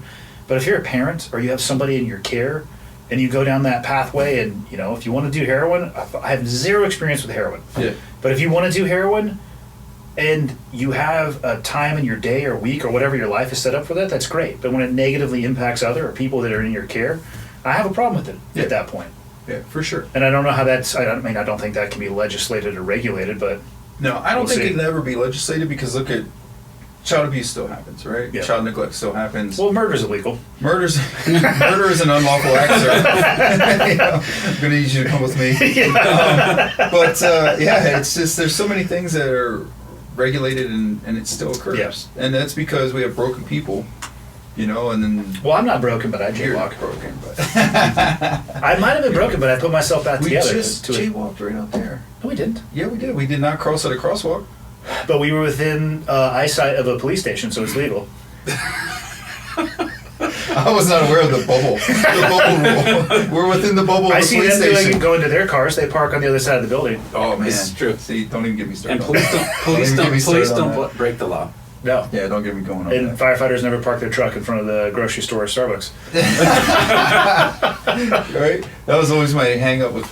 I couldn't write tickets. I could not write tickets to people because I walk up on their car and I have my routine, I'm a verbal judo and, it's like, good evening, good afternoon, sir, ma'am, whatever, I'm Officer Sharp, Elgin Police Department. The reason I stopped you tonight is that you were going 14 miles per hour over the posted speed limit. Is there any legal justification for this tonight? And they look at me and they go, I'm late for work. And I'd say, all right, going to need to see your driver's license, proof of insurance. Where's your insurance? It's in the glove box. All right, well, take your time, reach into that glove box. There's no weapons in the car, right? Then nothing I need to be worried about. Nope. All right, cool. Hand me your driver's license, hand me your insurance, check the insurance. Insurance good, hand it back. Run their license real quick, no warrants. Have a good night. Slow down. Because 45 minutes ago, that was me. Yeah. Yeah, and I can't enforce something that I'm doing myself. Yeah. It's hard. It's not easy having a libertarian bent and being in law enforcement or I can imagine. A peacekeeper or being a peace officer. So are you still doing law enforcement work? I am doing some part-time Part-time? stuff. Yeah, I'm doing some part-time stuff, and the chief there is super cool. He's a fan of the Clear Hot. Like, So I have a question for you. probably how I got the job. I doubt that. I doubt that indeed. He's like, you were on Clear Hot? Take everything. You want to drive my car? No. Maybe in a few he's years super- I'll get to that level and I'll have massive he's super influence cool. that I wield for my own personal benefit Yeah, to the exclusion I of like everybody else. I like it. He's super cool though. Yeah, he's same mindset. Question for you about law enforcement, and I get this one, and I always forget to ask people who are in the law enforcement world. People will talk about transparency and police reform, and I have my own thoughts on that. I talk about it like I support reform, but let's not be ridiculous. Mm-hmm. The question being, and I use the analogy of my old job. If you were to take like SEAL Team 5, the first team that I was at, and you line up everybody in their dress whites, and I bring somebody in from an outside organization, like go find the bad apples, and they would sit there and be like, well, they'll look the same to me. Right. And that's the point. So you have 100 officers lined up, and I could not go up and be like, that guy's suspect. But I know damn well people in the department have good reputations and bad reputations. Mm-hmm. And a dude who'd been there forever could he'd be like, well, no, this dude sucks. This dude's a piece of shit. Right. Nobody trusts that guy. What is the best way for law enforcement to police themselves? Because in the first situation I gave you with SEAL Team 5, the only way it happens is if they police themselves. Right. What's the best way for law enforcement to do it? Because I hate the way law enforcement is being treated now. I cannot believe the social optic that is on that occupation. It's ridiculous. Mm-hmm. Like watching videos of cops sitting there getting spit on and just yelled at. It's like, That's insane. it's insane. And I can't, the restraint that they have exceeds anything close to what I would have. Sure. I would be fired immediately after that woman spit on my face. Yeah, that would be tough. That would be tough. But, I think the police policing themselves is a way to increase the gap of the lack of trust. I don't know what it is. I don't know what the fuck is causing what is going on. I think a lot of people would say a lack of trust, which in my opinion is not warranted. The basic math of police interactions versus these situations can lay most of the foundation. But I'm just curious, what's been the most effective way you have seen throughout your career where the occupation polices itself? So I had an episode or an incident early on in my career. I was still on probation. There was a guy. So there was a guy, what would you say, mentally challenged young man, and he's walking down the street, and an officer stopped him for pedestrian in the roadway. However, there's about 4 or 5 inches of snow on the ground. So in Illinois, you don't have to walk on the sidewalk if it's not cleared. You can walk in the roadway, just because the roadway is usually clear. Yeah. So this kid's walking from his job at McDonald's that he got off of at like 11 at night, 12 at night, because I was on night shift because I'm a new guy. And so he's coming down the street. This officer stops him. Another officer and myself, we were sitting nearby, kind of door to door. We had just grabbed a coffee to kind of get the shift started, and we're chatting a little bit. And I remember him saying to me when we heard this guy call out, and I remember him saying to me, like, this guy's going to get somebody in trouble. The officer that called out? Yeah, he's going to get somebody in trouble, man. This guy, something's not right, with this dude. And I'm so new, I'm just like, yeah, okay, cool. What do I say to this? I've been told through my whole FTO and police academy to like just shut up. Yeah, you're in receive only mode. Yeah, until you get 5 years on, you're not considered a cop. So once you get 5 years on, now you can start talking. If only the citizens thought that way too. You know what I mean? Like, yeah, right. You don't get an opinion until you do this for 5 years. No, not that. I mean, like, imagine if a citizen was like, "How long have you been on the shift?" You're not a fucking real cop. Right. You know what I mean? Like that's Yeah. it doesn't work that way because the citizens view you with a badge on. They're not asking you how long you've been doing the job. Right? That's the challenge. Is that my first night in a car by myself, I was expected to make a life or death decision on a dude that just stabbed his brother-in-law, and I'm there with another guy who'd been there for probably about 5 or 6 years, and then because it's night shift, it's all new guys, and then there was another dude that had been a cop for like 3 years, and we're all like about to blast this dude, And but the people that called 911, they didn't say, wait, do you have anybody that's got like 20 years on? Because this is a mental health issue. They wanted badges. Yeah, they just want dudes in uniform to show up and be the police. And I get the new guy gets put on night shift, but at the same time, it seems like you probably want to have at least a few experienced guys. Night shift seems a little bit. Night shift, well, if there's a, so kind of one of the little secrets to all that is that there's a preferential pay scale for working nights, working hard, those shifts in a lot of departments. So you'll get guys that have been on the job for quite a few years, they'll still want to work nights because they get like, a bump in pay to take that shift. So, and we did have a group of just hardcore old dudes that were on that shift, but they wouldn't talk to you. You don't have 5 years on. Because you weren't worthy. Well, they're like, listen, we don't even know if you're going to make it through your probation, so I don't need to know your name. Yeah. Like, why would I want to get too close to you? But so this guy's out on this call. He calls, and like fate, as fate would have it, he calls out with this guy. And I said, man, I guess I'll go back him up. And then there's just yelling on the radio, and it's a fight. And then there's neighbors that are saying, hey, your officer's fighting with some guy in this yard over here. And he never gave an exact location, so I'm blasting up and down the street trying to find him. Finally, one of those neighborhood archetypes, this drunk dude. As I grew in my career, I realized, hey man, it's over there. Yeah, I realized he's always out there. If you want to know what's going on in the neighborhood, buy him a 40. And so he's like, hey, you looking for your officer? I'm like, yeah. He goes, he's down there in that yard fighting with that dude. And I was like, all right, cool. So I go booking it, and I'm brand new. I'm thinking like, hey man, life or death, right? And go booking up there, run into the yard, find him, and he's pepper sprayed this kid. And so the kid's all torn up, he's all torn up, cross-contamination. And I'm like, what do you need, man? What's going on? And he goes, just get cuffs on him. And he's like holding the guy down. So I sit the kid up and I go, hey, I'm gonna put cuffs on you. He immediately goes, okay. And goes limp. Like, not limp, but just like no tension.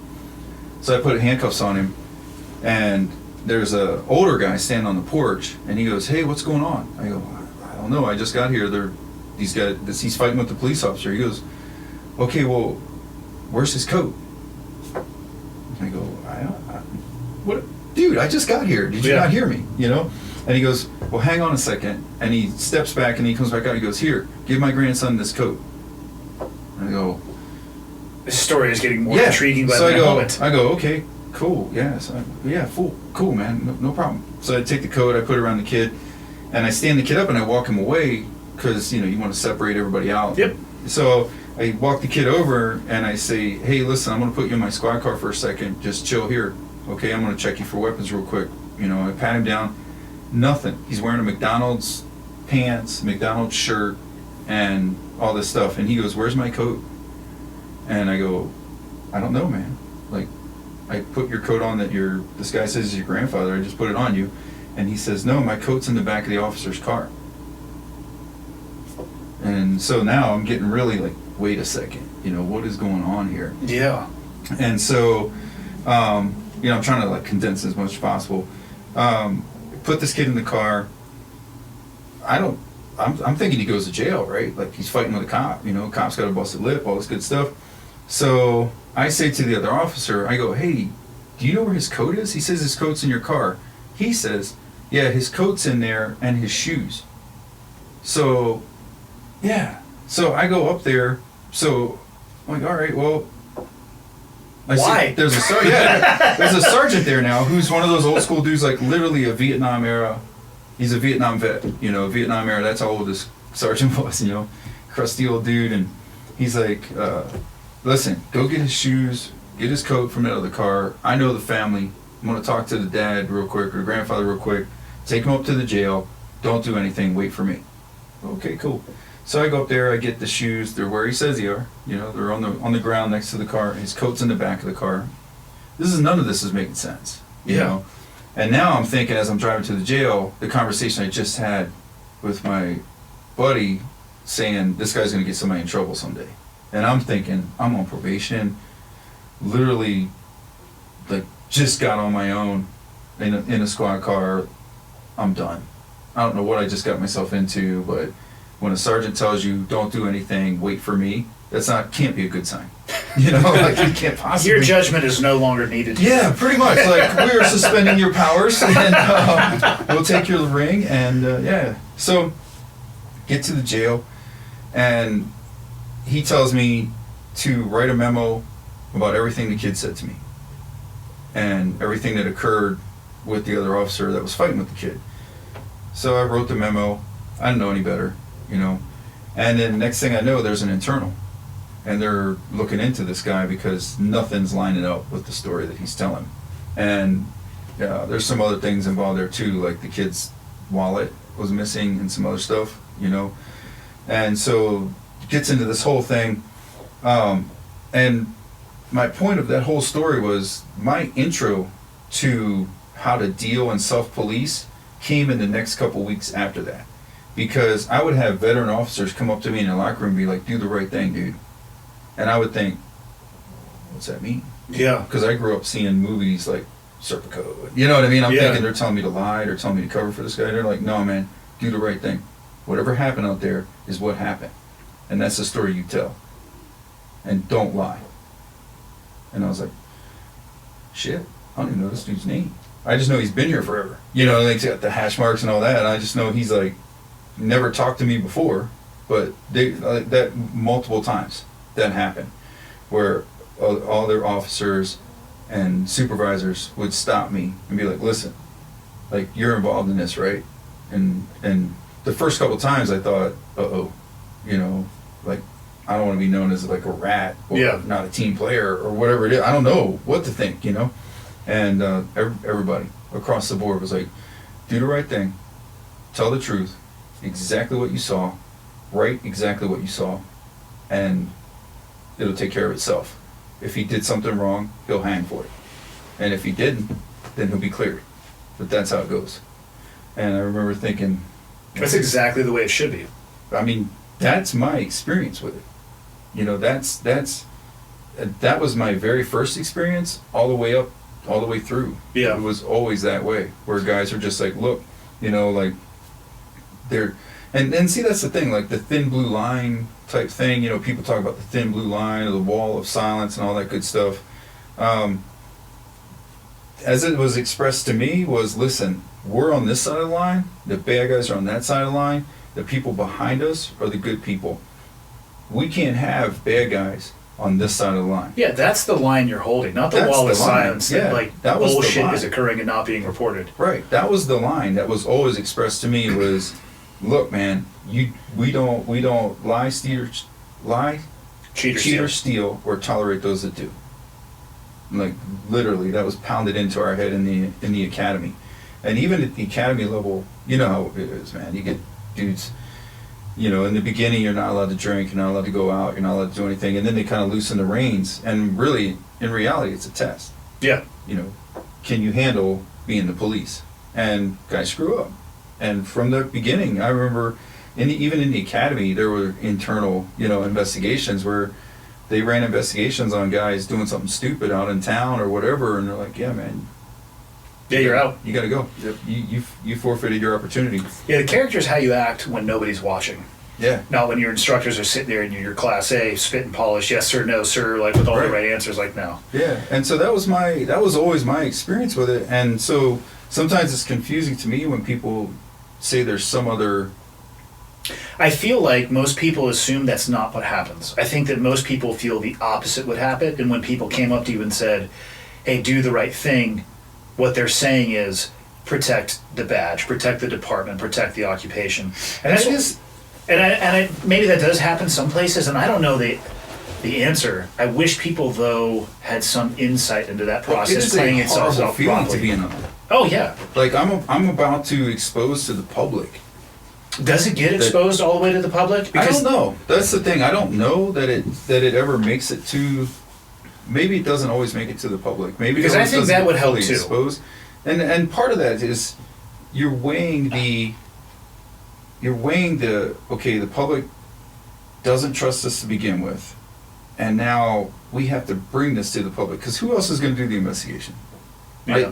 We're not the firefighters. You know what I mean? Nothing. I'm not saying anything against firefighters, but it's not like 2 or 3 firefighters are going to come into a supervisor's office and go, "Hey, Lou, we got your boy over here shaking people down." Yeah. No, it's other cops. Other cops go into the lieutenant, like to the LT or to the sergeant, like, "Hey, man, listen, boss, I need to talk to you."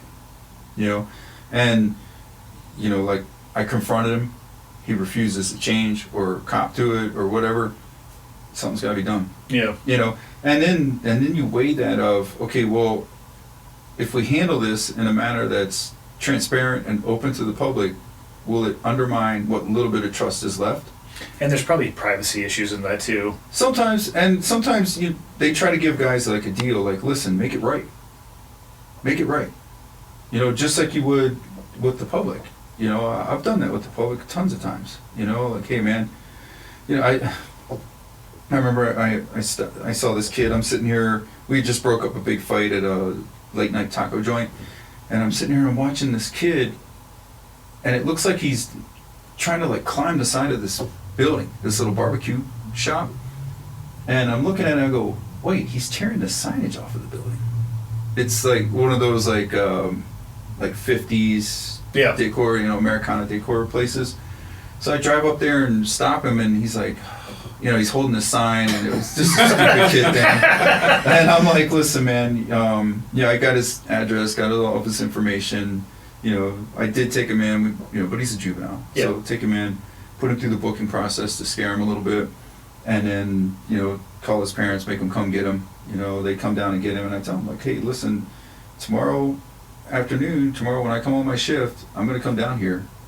And if you have not contacted the owner of this place, the manager of this place, and figured out some way to make restitution, I'm going to make sure that we prosecute you. I'm going to talk to the state's attorney, and we're going to do whatever we can to make sure that you're known as a scumbag the rest of your life. And he fixed it.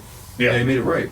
But so I mean, so there's two sides, right? One side is you're trusted by the public to be held to a higher standard. Yeah. Therefore, you're held to a higher standard. Like you don't get a break. You don't get to adjudicate. You get to pay for your crime, you know, to the fullest extent. The other side is, if I bust this dude out in front of the public, will the public trust us? Will this increase public trust, or will this damage public trust? I want the public to realize that one of the reasons why there's not a lot of this stuff is because there's not a lot of this stuff. Yeah. You know, the other side of it is, if somebody's doing this kind of thing, how am I going to know? Right? If you're shaking dudes down on traffic stops, so if you have a large population of non-English speaking people, and you stop them down, and they come from a country where it's routine. Yeah. Right? You get stopped in Mexico. Yeah, you can get out of that depending on what's in your wallet. You get a shakedown, right? Yeah. It's a shakedown. So they're used to that, or they come from another country where that's just a norm. And then you have some scumbag cop who stops them, and they offer him money. Maybe he didn't shake them down. They offered him money. Either way, he's ethically questionable because he took it, right? I wouldn't say questionable. Wrong. Well, you know what I mean. You know what I mean. Yeah. Like, but they're not going to They're not going to report that either. They're not going to report it. So then, how are we going to find out about it? Unless I walk up on him to back him up on the stop, and I see money exchanged, and I'm like, "Hey, dude, what was that about?" Then now, yeah, I got no problem putting that dude out there. Yeah. But the thing is, I know of a situation at my old agency where a guy was doing that, and was pretty successful at doing it because he picked people from those countries where that's the norm, until one of them showed up at court. Right? One of them showed up at court because they're like, "Hey, I decided I want to contest the ticket. Yeah. And I paid my money already, but I want to contest it." And they're like, "We have no record of your ticket." He's like, "No, I paid it in person." Yeah, I paid it right there. Yeah. So that dude got busted out. Yeah, he should. But prior to that, oh hell yeah, go to prison, dude. Yeah. You know, not only did you violate the public trust, but you used a position of power. I'm a cop. I've been a cop for like 22 years. I get nervous when I get stopped. On the rare occasions where I get pulled over, I'm a little like, lights on, you know what I mean? I hit the lights, turn the lights on, all the windows are down, hand on the wheel, and I wait. Don't lie. You put your badge up on the dash. like, which one's going to work for you, buddy? You're like, damn it, it's the highway patrol. I'm so screwed right now. Damn it. But, yeah, you know, like, I understand that fear. Yeah. I don't want a guy who's nervous. I don't want to make him more nervous. You know, things are a little hairy right now. And so, you know, that, yeah, it's extremely frustrating because it seems to be kind of that knot, you know, that, what is it, the Gordian knot? Yeah. You know, it seems to be that kind of knot where how do we unravel this thing? And if I keep throwing dudes to the wolves, not throwing them to the wolves, but allowing them to be punished to the extent that they should be punished as a person in a position of power and trust, and they violated both of those things, like, I got no love for you, man. You can get fucked, dude. Yeah. And I don't think if they go to prison, I don't think they should get protective custody either. Is that what happens if the officers do go to prison? Sometimes. Yeah, sometimes they'll get protective custody, but here's the thing, who's making their food? Right? Are you saying there might be a different type of special sauce? There might be a little something, you know. So I had not considered that until you just said that. Yeah, think about that, right? Yeah. Yeah. And who's washing their clothes and stuff too, right? So Yeah. might get a little something special in that soap. So, but that's the thing, you know. When you violate something at that level, you violate all of us. You know, not just the private citizens. You violate the cops who have to pay for that behavior with more distrust from the public. It's amazing how fast that distrust percolates out. Oh, yeah. An incident, I mean, fuck, use George Floyd as an example. Not only billions of dollars of structural and property damage, Yeah. but the almost instantaneous, what it seemed like, distrust of law enforcement nationwide. Yeah. Unbelievably fast. Yeah, it does. And that's the thing. It's kind of like, I mean, we're all dads, right? So it's kind of like if you tell your kids you're going to do something Saturday morning, and you blow it off, they'll come back to you, you know. But you do it a couple more times, Yeah. and the next time you tell your kid you're going to be there Saturday and we're going to go fishing or we're going to go get ice cream or whatever, they're going to hit you with the okay, but they're not going to be there. They're not going to count on it. Yeah. You've lost it. And I think that's kind of what's happening with this kind of stuff is it's already here, you know, where it used to be here, it's already here. And every little incident just explodes. Yeah, it just blows. It's already up. the low boil, and then it just blasts over the Yeah, top. that's the thing. I don't know how to get back from that. I mean, like you said, the numbers are the numbers, and the numbers portray that there aren't that many corrupt, evil cops. Vast minority. Yeah, there's thousands of interactions every day without Hundreds of anything. thousands. Yeah, without anything happening, without anything going wrong. Yeah. And then you have one, and it just sets it off. And I get it, but I mean, I can understand the community's frustration, but at the same time, it's kind of like, what would you have us do? Yeah. Because as soon as we discover someone's bad, we have no problem prosecuting them. We have no problem dragging them out there. Like I get the other side of that argument, which is they get put on administrative leave, because I was put on administrative leave. They get put on administrative leave, and then they get cleared, or they are allowed to resign, or they're allowed to whatever, and go somewhere else and work again. I do get that side of it, but sometimes I think that might be a little bit of misunderstanding on the public side of how that all went down. Like, it is possible to have a good shoot that's still not good enough. Yeah. Right? So it might not reach the standard of something you could prosecute or something where... But it fails the standard of the organization. Yeah. And so like, hey man, you're not a fit for us anymore. You need to go somewhere else. Or maybe go to a different profession. Yeah. You know? And so I understand that. You know, it's not just frustrating for the public. Yeah. You know, I mean the police are the public, but it's frustrating for us too, because what if I end up working with that guy? You know? Dude, I have no answers. It's I don't such want to a work with that dude. it's such a complicated thing. I have I have only questions and no answers. Yeah, that's the thing. I think what would really help us if we could just have a straight out dialogue. If we could just have enough people just sit down and talk and have a decent dialogue, and just I would want that to be based in facts, though, not emotions. It's got to be There's based on time and facts. place for emotions, and maybe it would take multiple conversations or multiple interactions, but at some point you have to get past the emotional aspect and actually look and determine, A, if there is a problem, B, how big the problem would be, and then C, the steps you can take to treat that problem. And I think, like I remember I had an interaction with a guy early on. I stopped him, no plate light, no rear lights on his car, so I stopped this guy driving. And brand new, so of course in my head I'm thinking like, oh man, he's got a body in the trunk, or like this is how they make that big case is broke, And I walk up on the car and he's just livid, like wet cat livid, just like freaking out, You stop me because fill in the blanks, And I'm thinking, I can't even see you. It's 3 a.m. on a back street with no street lights. I just saw a car blast by me with no taillights. Like, I don't know your race or gender or anything else, And so I let him like get it off his chest, say what he's got to say. And I just said, sir, this is the first time I've ever even met you. Because he kept saying, you stop me every night, you stop me every night. And I'm like, man, I've never met you before. This is my first time in this beat. I've never even worked this beat before. So I don't know anything about what you're talking about. And so he said, every night I drive through here, I get stopped.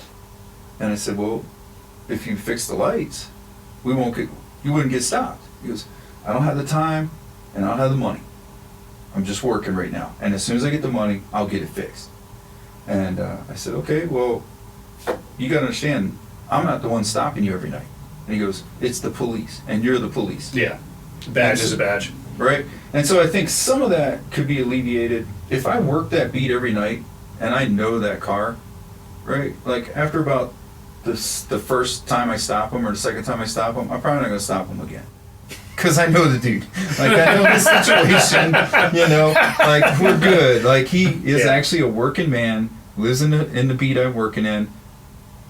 Fix it when you can, dude. I get it. Yeah. I've been broke. I've driven a shitty car, and either my money was going to go for gas and insurance, or hookers and blow. Hookers and blow. Yes. I don't know where your head was going on that. All four, or I'm going to replace that headlight. Yeah. Like I got to make that choice, and so I get it. But I think to some degree that could be going back to like Peel's principles. The police are from the public for the public. Like that's where we come from, and that's who we serve.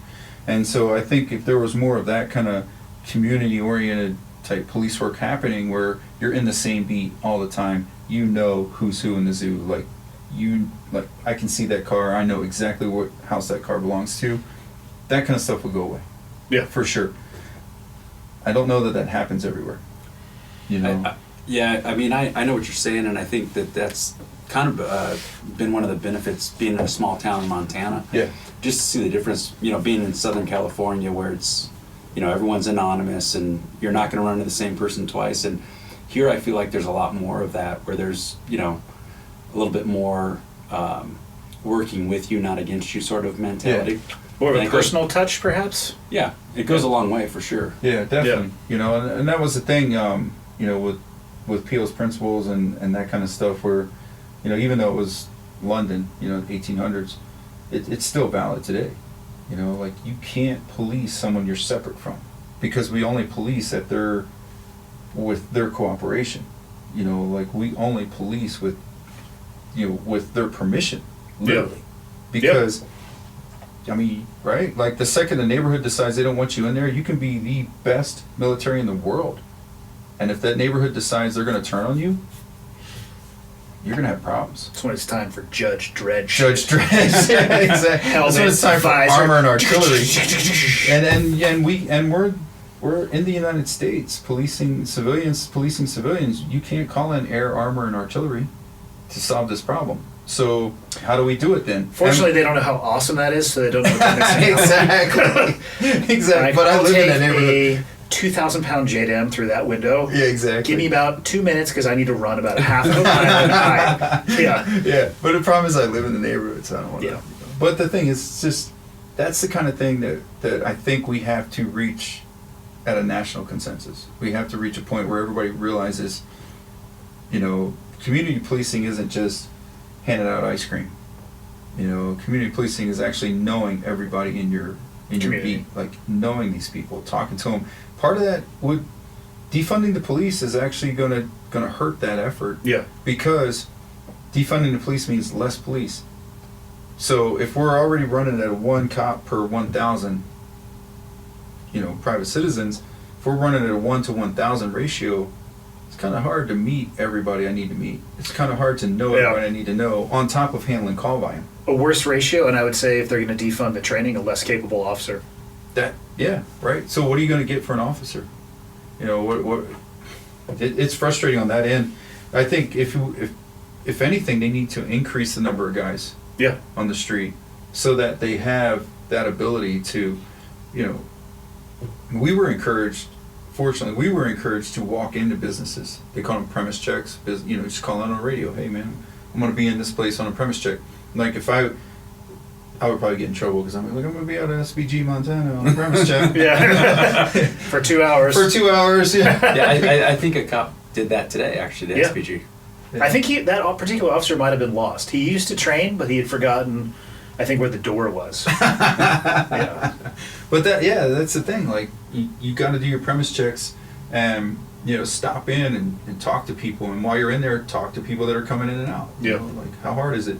And it's got to be done in that manner in order to start regaining that trust, restoring that trust. Because the public really, here's the thing. If you look at there were a number of neighborhoods that were at risk, so to speak, who were saying, we don't want the police leaving our neighborhood. Yeah. Right? I mean, that all came out of the whole, you know, BLM movement and all the stuff that came Even to light. nearby you, Chicago, a lot of people were saying that. A lot of people were coming out going, hey man, no, we want you guys here. You know? So what does that mean? What does that speak to? Like, yeah, they want us there. Figure it out. Like, figure out what that looks like. What does that look like moving forward? You know? They're complex and nuanced problems. And I agree with you. I don't think until it's away from a low boil that any progress is going to be made. Yeah, it's got to chill a little bit. Yeah, it has to go. I mean, I don't know if the water will ever get cool. It'll probably be lukewarm at best, but at least you'll have some range. Yeah. You know, where you can have those conversations or something can happen and it's not immediately, let's just go burn the fucker to the ground. Yeah. And I think with some of the laws that are things that are being deregulated, you know, as silly as it sounds, I think with like weed being deregulated all over the place, I think that's going to help a little bit. Yeah. Prohibition has never helped law enforcement. It's never helped the relationship between law enforcement and the public. Yeah, never. That's never helped because, you know, you're going to bust me for something you do. And I'm not talking about weed, but like booze or whatever, you know, and it's like, you know, same thing. You're going to write me a ticket for speed. Like, I know you speed. Or for texting while driving. Texting while driving. That's exactly. When you've got an MDT sitting right there, you know. It wasn't until I moved to Montana where I got pulled over, and instead of getting a ticket, I got a warning.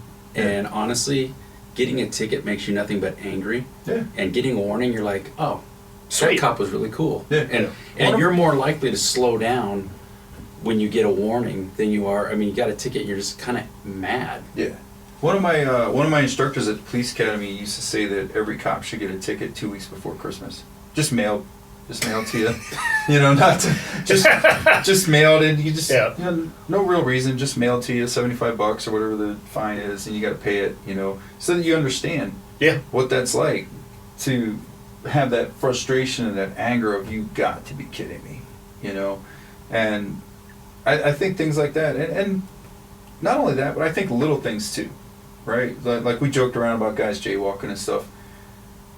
But I think, you know, there are elements of that destroy public trust. Right? And that, again, going back to Peel, that was one of his things, was that you have to hold a standard higher than you enforce. And so I think if you are observed holding a higher standard than you enforce, people will respect you more. They're more tolerant when you enforce a standard upon them. Because they know. Yeah. You know, I'm not doing something to you that I don't expect more of from myself. Yeah. You know, and little things like that, I think, will go a long way. And sometimes community-oriented policing gets a bad rap because people think it's just handing out teddy bears and ice cream cones and, you know, and a lot of times it's just a dog and pony show. And I get that, man. I totally get that. But also, working as a resident officer, which by definition is community-oriented policing, working as a resident officer where I got jumped, you know. You told that story on the first time you were on too? Yeah. Worth the listen. Yeah, right. Drive-bys, fire bombings, all that good stuff, while also putting over 500 kids to an after-school program, you know, and getting kids lunches and breakfast. I mean, I'm not beating myself to death, patting myself on the back. That was a community effort. I am not going to do that by myself. I don't have the means. But having a community rally and say, hey, like, I think I talked about that on the first podcast where one of the businessmen in the area is like, why are your kids, like, why aren't they wearing a uniform? They're playing basketball. Why don't they have a uniform? I'm like, well, we can't afford it, but we got T-shirts. You know what I mean? We got them all matching T-shirts, you know? And he's like, all right, I'll take care of it. And next thing I know, we got jerseys, shoes, basketball shorts.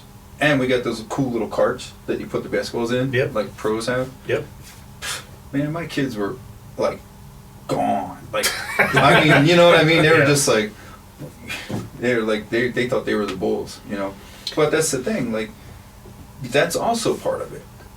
You know, like, you can do what I did and what the other guys in my unit did, which is go stand on the corner right next to the Norteños and be like, what's up?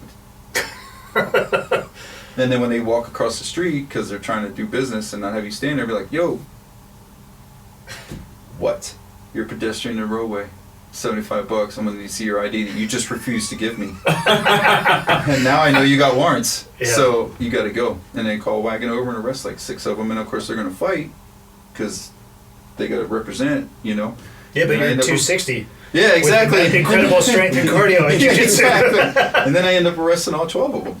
Yeah. You know, and then problem solved for now. And then the very next morning, I'm at the school helping with school lunches or school breakfast, right, with the kids and getting them to read books. And so are the other guys in my unit, not just me, and people from the neighborhood and people from the community. And that's also community-oriented policing. And I think we should be doing more of that. Agreed. That's what I think. I think that's where policing's it's got to go there. It's got to go there because the public is never going to surrender their trust to us again without that. Until they see you're in the neighborhood, you care, you're digging in, you're willing to like roll your sleeves up and get dirty and do the hard work of talking to that 12-year-old kid that's like, fuck the police. Because that's what he's heard since he was 3. In addition to that, a lot of people need to pull their head directly out of their asshole, though, because your vision will improve. 100%. So there's 2 sides to that coin. Oh yeah, there's 2 sides, man. But I can only speak for my side. For sure. You know, I'm not going to condemn the other side of it. I get both sides. You know, I mean, I'm not condemning. It's just a suggestion. Yeah. Well, yeah, exactly. I'm a Dave Seal. I don't ever say that. Yes, on the inside you do. No, I don't. On the inside. I don't. Yeah, on the inside you do. No. You're like, I just shut you in the face. Because you just told me I said that and I never said that. It's not true. In my head, I just pressed the trigger. But I think, yeah, I mean, as far as that kind of stuff goes, I think it's like that Stephen Covey principle, you know, from the 7 Habits of Highly Effective People, old book, where he's like, you got to seek to understand before you can be understood. Yeah. And so I've done my best to understand the other side of it. I really have. And I've had difficult conversations with a lot of cool people who were kind enough to be like, yeah, I'll tell you why I don't like the police. You know? And it's not easy to stand there in uniform and have somebody motherfuck you. From a genuine place, though. Yeah. Like, they're telling you, like, man, I grew up from the time I was 4 seeing you motherfuckers, and I'm like, I wasn't even around when you were 4. Yeah. Like, we're the same age. But, again, they just see the facade, right? Or the uniform. Seeing you guys beat the shit out of my uncles, brothers, cousins, you know, everybody, and, you know, when we get shot, you guys don't give a shit. You stand around and laugh, you know, and joke and fuck off about it, and nothing ever gets done. You never find out who shot anybody, you know. And like on the inside, I'm thinking, because you guys won't tell us. Yeah. Like, fucking be done with this no snitching rule. Yeah. Right? Like, if you want your neighborhood safe, tell me who's making it not safe, and I will happily take them out of there, you know. But they're never going to hear me if that's my immediate response. So I got to let them get it out, you know, let them get it out of their system, and then start talking to them about, well, hey, you know, what can we do to work together? Yeah. Because you got to live here, and I got to work here. and we both want the same things, right? And so, like, how do we get to that place? So I've, to the degree that I can, tried to understand that side of it, you know? And then the hard part now is how to be understood, you know, like how to get it across to others. Like, look, this is what we do. And like all the stuff we talked about. Like, if somebody screws up, man, we go after them. Yeah. Like, fuck yeah, man. You know, it's like, why would you go, you know, you guys aren't going to, look, man, if he's a thief, I don't want him walking around my locker room. Yeah. You know? For sure. You know, like, I want to be able to leave my locker unlocked. You know? Yeah. And I also want to know that I can go on a crime scene, investigate a crime, and not worry about a secondary crime of, oh, by the way, you know, while you guys were in there looking into why, you know, my dad suddenly passed away or whatever, there was a domestic, you know, while that was going on, somebody stole my grandma's wallet out of her purse. You know, it's like, well, shit, man. Yeah. You know what I mean? That's a terrible feeling. I want that person gone. I want them in prison. And so it's like, how do we get to that place where we understand that we all want the same thing? And the people that don't want the same thing, this side doesn't like, and this side doesn't like. Agreed. So let's get it together. Yeah. And let's push them all out on an island or whatever. But get rid of them, you know? So, I like it. yeah, I'm down for a conversation, man. I mean... What are you teaching this weekend? I can't tell you. Yes, you can. This won't come out for 2 weeks. Oh, okay, cool. Wait, I'm teaching? Yeah. Yeah, so we're going to do jiu-jitsu for a weapon-based environment, which is kind of redundant because jiu-jitsu was birthed in a weapon-based environment. So jiu-jitsu, Japanese jiu-jitsu, you know, Japanese in origin was basically how do I fight when I don't have weapons at hand, or they have weapons and I don't yet. And so we're going to work on that for day one, going through basically technical aspects of it, and then day 2 is application. Day 2 we'll get after it. Let guys work. It'll be blue guns, you know, no sims inside. We'll do blue guns and training knives, and we'll go through the principles. Maybe one real knife, just painted blue? Just Surprise! surprise. The horror stories I have from people who didn't manage their equipment properly. Oh, They're like, it's a real gun, but I won't put any bullets in. Like, you just lost all the skin on your hand because the sights are still there. yeah, exactly. Yeah, we were just talking about that. Like, that is, there's no reason since 2002 or 3, even before that, there was red guns, right? Yeah. I mean, there's never been a reason to have a live gun in a training And environment. there's been Dremel tools for a long time, too. So even on the red and blue guns, you can get the sights off. Yeah. You still got to do work on a lot of those things to actually, I think, make them safe. Yeah, make them a little safer. Yeah. I mean, I've been in training spots before where we just took it outside on the pavement and just sanded it down. Like, there you go. Yeah. You know, no more sights. Now That's we can known work. as the redneck solution. Their next solution also cutting the trigger guard off, so the finger doesn't migrate stay, in there. Yeah, because then the finger ends up Twisted. doing weird things. Yeah. But yeah, that's what we're gonna do. It's gonna be fun. So a lot of the ShivWorks curriculum, actually ShivWorks curriculum stuff, but it's jiu-jitsu based, you know, grappling based, because anywhere that you will ever find a fighting culture, warrior culture, whatever you want to call it, if you look at their art, somewhere in there is going to be some sort of artwork of some guy doing a 2-on-1 to keep something pointy out of his guts. You know? And so that's what, I mean, it's been around a long time, and it's, for those of us that study history, it's a fascinating study. Yeah. He just killed me again. It's a fascinating study because I just saw his finger twitch. But It's not true. But it's fascinating to look at. Like in Chicago, New York, and Chicago in the late 1700s, early 1800s, there were fencing schools Really? where they actually trained guys similar to what we do, almost like a boxing, wrestling, and then, you know, the dirk, the dagger, and the fencing and all that. And then there were also guys in England.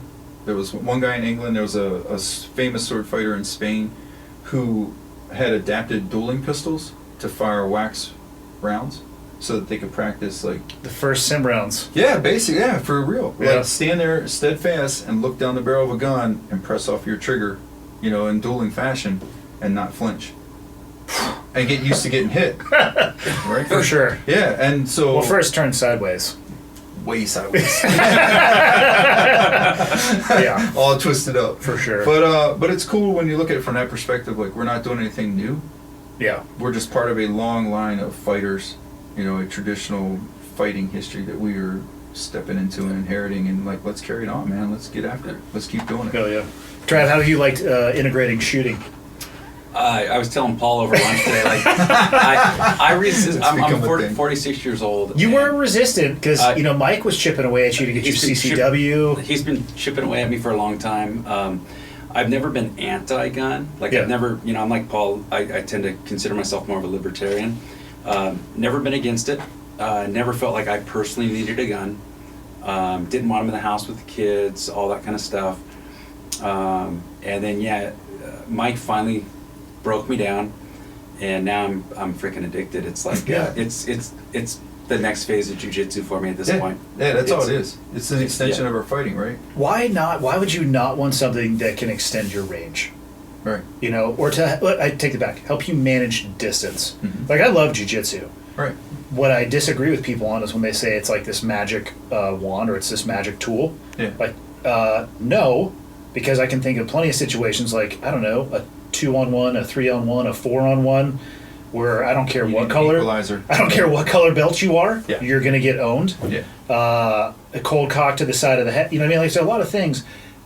But also, why have to wait until I can physically touch you to be able to control space and distance? Yeah, handle things. I mean, And that's the thing. It's part of jiu-jitsu. yeah. It is one of the first classes I went to where my mind was kind of blown about shooting was this guy Dr. Middlebrooks out in Surrey, Virginia. So I went out there, trained with him, and everything was based on structure, not strength. And immediately I was like, this is jiu-jitsu on a gun. Yeah. That's how I tried to teach Yeah. Travis. I would just try to use jiu-jitsu metaphors or analogies. That was his whole thing, was like, listen, we just want to put something in the way of the front strap because that's what lifts.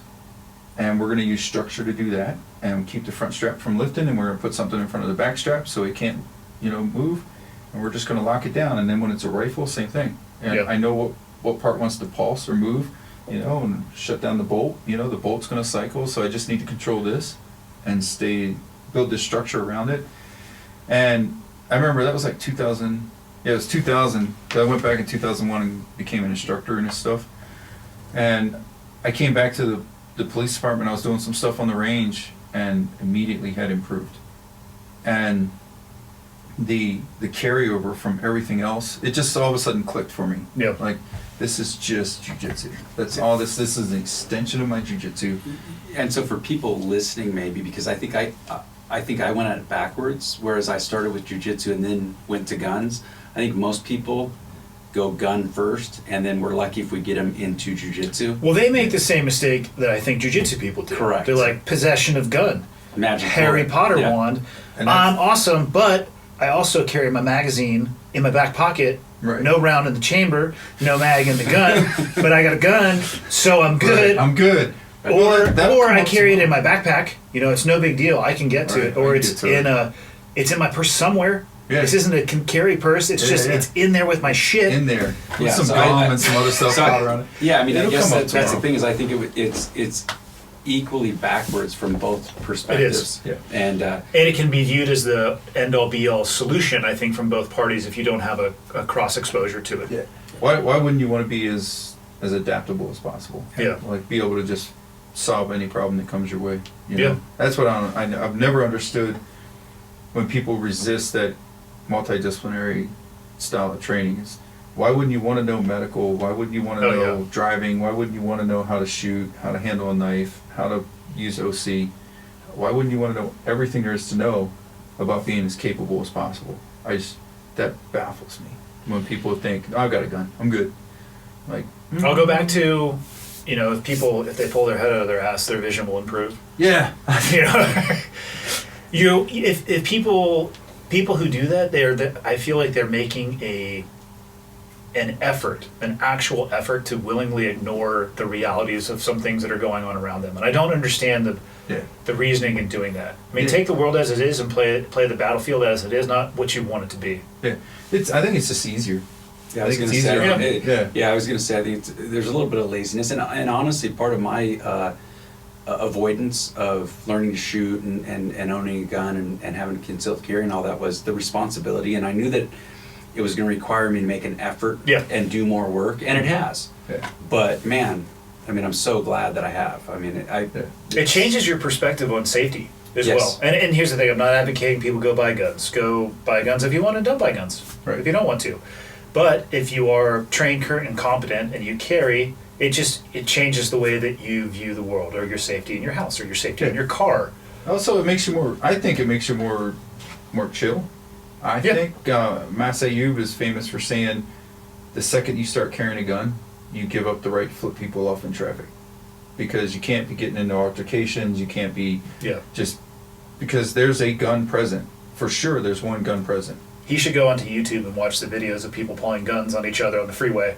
Yeah. Yeah. There was one I was watching the other day.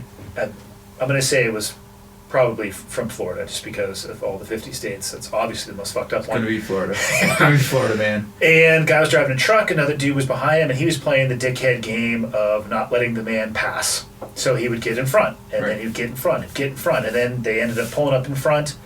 At some point, the gun got brandished while they were driving on the freeway, and he started discharging it through his own windshield while driving at I saw the dude. that one. Yeah. And the guy's sitting in the passenger seat going, Yeah, is aerosolized glass dust is going Yes. everywhere. Yeah, Did you right? see that on the How first about shot? those lungs? Oh, how about those lungs, man? how it changed just the image from the camera after Yeah. that Yeah. first one. People don't understand, working around cars is all sexy and cool until you start breathing that stuff in. But can you imagine the mindset of pulling a gun out while driving and then shooting and then at somebody? blasting, and then letting them go, blasting through the windshield. Yeah. An argument could be made in my mind that the Second Amendment doesn't apply to that man. Or at the termination of that, well, he'd probably be, I'm sure that's a felony, so therefore he probably would not be allowed to. Yeah, I don't. Second Amendment applies to him. Let me rephrase this, but because of what you did, you're going to get in a lot of fucking trouble, which you should, and you're not going to be able to own Yeah, you're guns. probably going to lose your right. Yeah. Yeah, which is unfortunate. I mean, to lose a right, but at the same time, You wrote the check. yeah, you did it, man. Like nobody told you to do that. Like you had options. You could just tap the brakes and slow down, let them go away. You know, I tell you what I don't like is knives. knives are scary, and people are going to see that More so than guns. Inevitably- If you gave me a inevitably. choice, and again, this is one of those stupid choices. Do you want to get shot or stabbed? My question would be, do I have other options? Yeah. I'd go with shot, shot. as opposed to letting a guy go to town with a blade who knows what they're doing. People are going to see that over this weekend. Inevitably, here's what happens. People come into the courses, ShitWorks courses, and you got to remember, this is a 20-hour course that we've condensed into 6. So usually it's 4 hours Friday night, verbal strategies, and some overview, and then 8 hours Saturday, 8 to 10 hours Sunday to get everybody through. But we're going to condense it into 6. But one of the things that always comes out of this is people suddenly have a newfound love and respect for knives. Which are so common here in Montana. Pocket can't- knife. everybody. Yes. It's really hard to stop a knife coming out. I can stop a gun all day. You know, like if we're locked up and clenched, I've done this long enough, I can stop a gun from Oh, you're coming going out. to keep it in the retention device for sure. Yeah, like they're not getting it out, you know. And if they get it out, I know how to avert it, right? I know how to keep it off of me. And once that muzzle's averted, it's out. It's out of play. It's just going to be loud. That's it. But the knife, it's hard to stop that thing from coming out, especially the short blades like we advocate in ShitWorks. It's hard to stop that thing from coming out. If my arms are inside a good jiu-jitsu positioning, I'm going to get a knife out. And then the other thing is, it's really hard to shut that thing down. Even when it's averted, you can still start cutting me. And it's that old snake rule, right? Little bites Oh, yeah. eventually get you. Yeah, little ones, and then you're still grappling. You're like, I'm so tired right now. I just want to take it more. Yeah, why's the oil pressure dropping? I don't know. Like grapefruit. This thing. But This yeah, shouldn't be funny. knives. It's hilarious. Knives are. Don't get tough. into knife fights, people. It's fucking terrible. Yeah, it's terrifying, and it's hard to stop, and you don't need a lot of skill. And they're so concealable. Mm-hmm. You know, guns can be concealable too, like the SIGs that we have. Yep. I mean, obviously, this is a tough fight with Paul, whatever. Real men shoot real guns. I don't know what you shoot, Steel. but I don't know what fucking sissy wagon you're rolling around with, but real men shoot guns. And but even if you know where to look, I mean, there's only so many places you're gonna have the thing. Yeah. You know, it's like I see people all the time carrying At least they're trying to carry concealed. Yeah. The open carry crew, I'm just like, God, I got to cross the street. Yeah. But I That's support their right to do so. Go ahead and sacrifice every tactical advantage if you want to. I saw a great one, though. I think I've talked about it. We were over at Wheat, Montana, which is right across from the gym. I was eating lunch, and a guy had been sitting kind of off at my 2 o'clock. He gets up, walks to his Jeep, full shorts T-shirt with just a pistol right in the middle of his back, low back. Ow. It just climbs in the front seat of that car, full Molotov stickers on the back. Come and get some. And I'm like, and then he just seatbelted himself into that pistol. Yeah, so, What's your draw time on that? Like 14? Yeah, right. Yeah, exactly. Minutes. Yeah, if their draw cycle requires you to unbuckle seatbelt first, damn. Yeah, that's the advantage of the appendix carry, right? Everything forward to the hips. For sure. You can't stop me from getting it And out. people carry where you want to, but if you sit down, like imagine if I had you at 6 o'clock right now, like for however long we will be here or have been here, it's like you have to have a wheel gun. Right. Exactly. Or just a Glock 19, like it's uncomfortable. Yeah. And to get to it, you're like, oh, you got to get out of the chair. I mean, With my shoulders, I'd never reach back. Yeah, that's the other thing too. it's just weird. It's questionable. And then again, that individual, I believe, there was some weird Kundo type sticker, I can't remember what it was, but Of course. Yeah. But again, I own a gun, therefore I'm safe. I don't think people realize how much distance can be covered before you can actually get a gun out and on target. So I used to have pretty decent sprint time. So I used to routinely, I could cover 5 yards in under a second. So that was always part of class. Yeah. But I'd have guys that were like, oh, I can do this, I can do that. I'm like, all right, bro, we're ready, go. And here's the mentality. If you're that close, you can't go for the gun. You got to go with your other skills. Well, that's what we're going to talk about. And that's part of the course. Or you're going to be dead, found, you wouldn't be found dead like that because you'd follow, but the person's going to probably wrap up both of your arms as you're like, shit. Right. So that's one of the things we go into is that in-fight, we call it in-fight weapon access, is knowing how to create that window so you can get a gun into play or a knife into play if that's what you're going to go to. And also fending positions, like how do you draw the pistol protecting your skull? How do you draw a pistol keeping them off of you, keeping them away, or a knife, enough that you can get this out without we call it fouling the draw, without having your draw stroke fouled. And so we get into all that stuff too, because that's a real eye-opener for these guys. They're like, hey man, I got a sub-second draw. Like, you have a sub-second draw when I'm not grabbing you, One of my favorite things to do is to show people how awesome they think they are in comparison to how awesome the real world exists. Yeah. We won't use any names, but we were on the range one day. Travis was there, and the guy came with some very high-end weaponry. Yeah. And he paid for some high-end training. Nice. And he was only working from low ready, already in the buttstock box, already in the shoulder, just coming up and coming up and coming up. And I was asking him, like, do you ever train for anything other than that? And he's like, no. I was like, okay, like, empty out your rifle, like, drop the mag, clear the chamber for me. I'm going to stand here next to you, and when I say go, I want you to come up and get your sights up. And I say go, and I just put my hand out, and he's just like, yeah. I'm like, hey man, right. And then the next time I'm like, go, bear hugged him, push the gun offline and wrap him up. It's like the real world's not going to allow you to always choose this. Like, you need to be able to break your gun down so you can punch it out and strike, create that space, get it on your shoulder, high port, low port. Like, you need to use them all. It's like, well, this is what I was taught. Like, take the red pill or whatever the one in the Matrix opens your eyes. Exactly. Why wouldn't? And that's another thing too, right? Why wouldn't you want to have the ability to do anything with that gun? Yeah. Like, come from any, like, people, people would harsh on competition shooting and stuff like that, but competition shooters are really good at solving complex problems. Like, okay, this is a table start. Well, what's that mean? Okay, unload a gun, magazine, on the table. You have to pick it up, charge it, and go to work. Yep. And a lot of times what will happen is they'll have it set up so that so one of the last ones I shot, I'm seated with my feet on a pressure plate.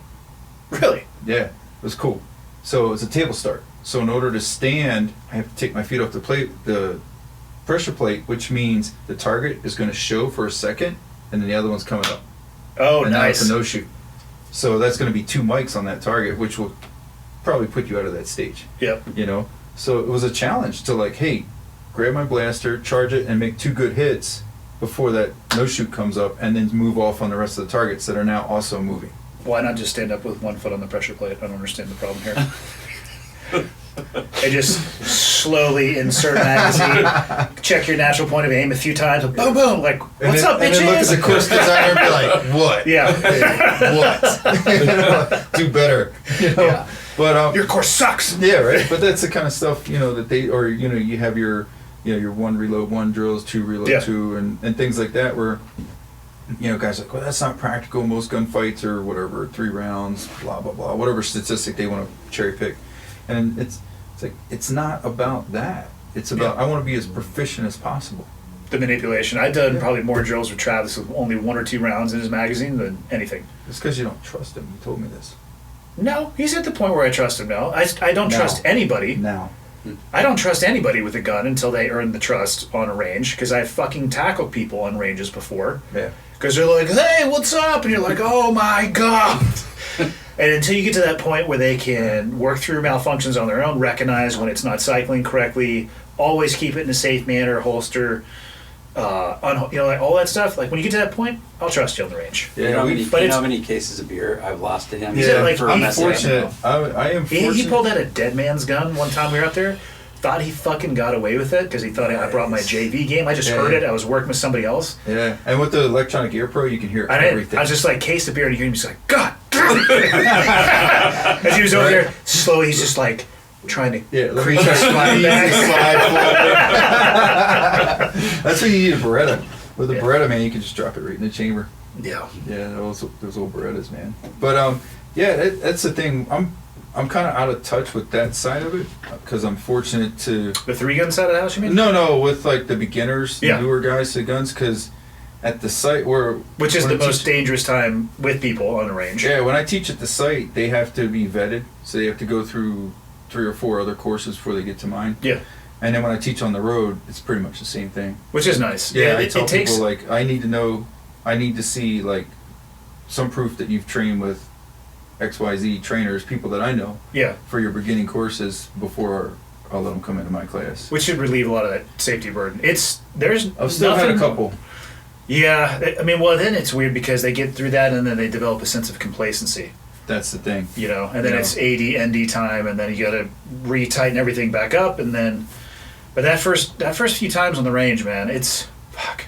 I've legitimately just tackled full wrap people up and just tackled them on the range. Yeah. And that sucks doing that. So you're at a heightened level of awareness with people. Yeah, I can't. I have friends that teach the concealed carry classes, and I helped one, and then I was good. You were good. I'm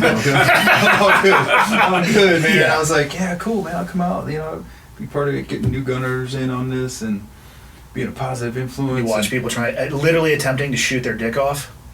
See, that was... I get one of these almost under my chin. It's not working. Worst. Yeah.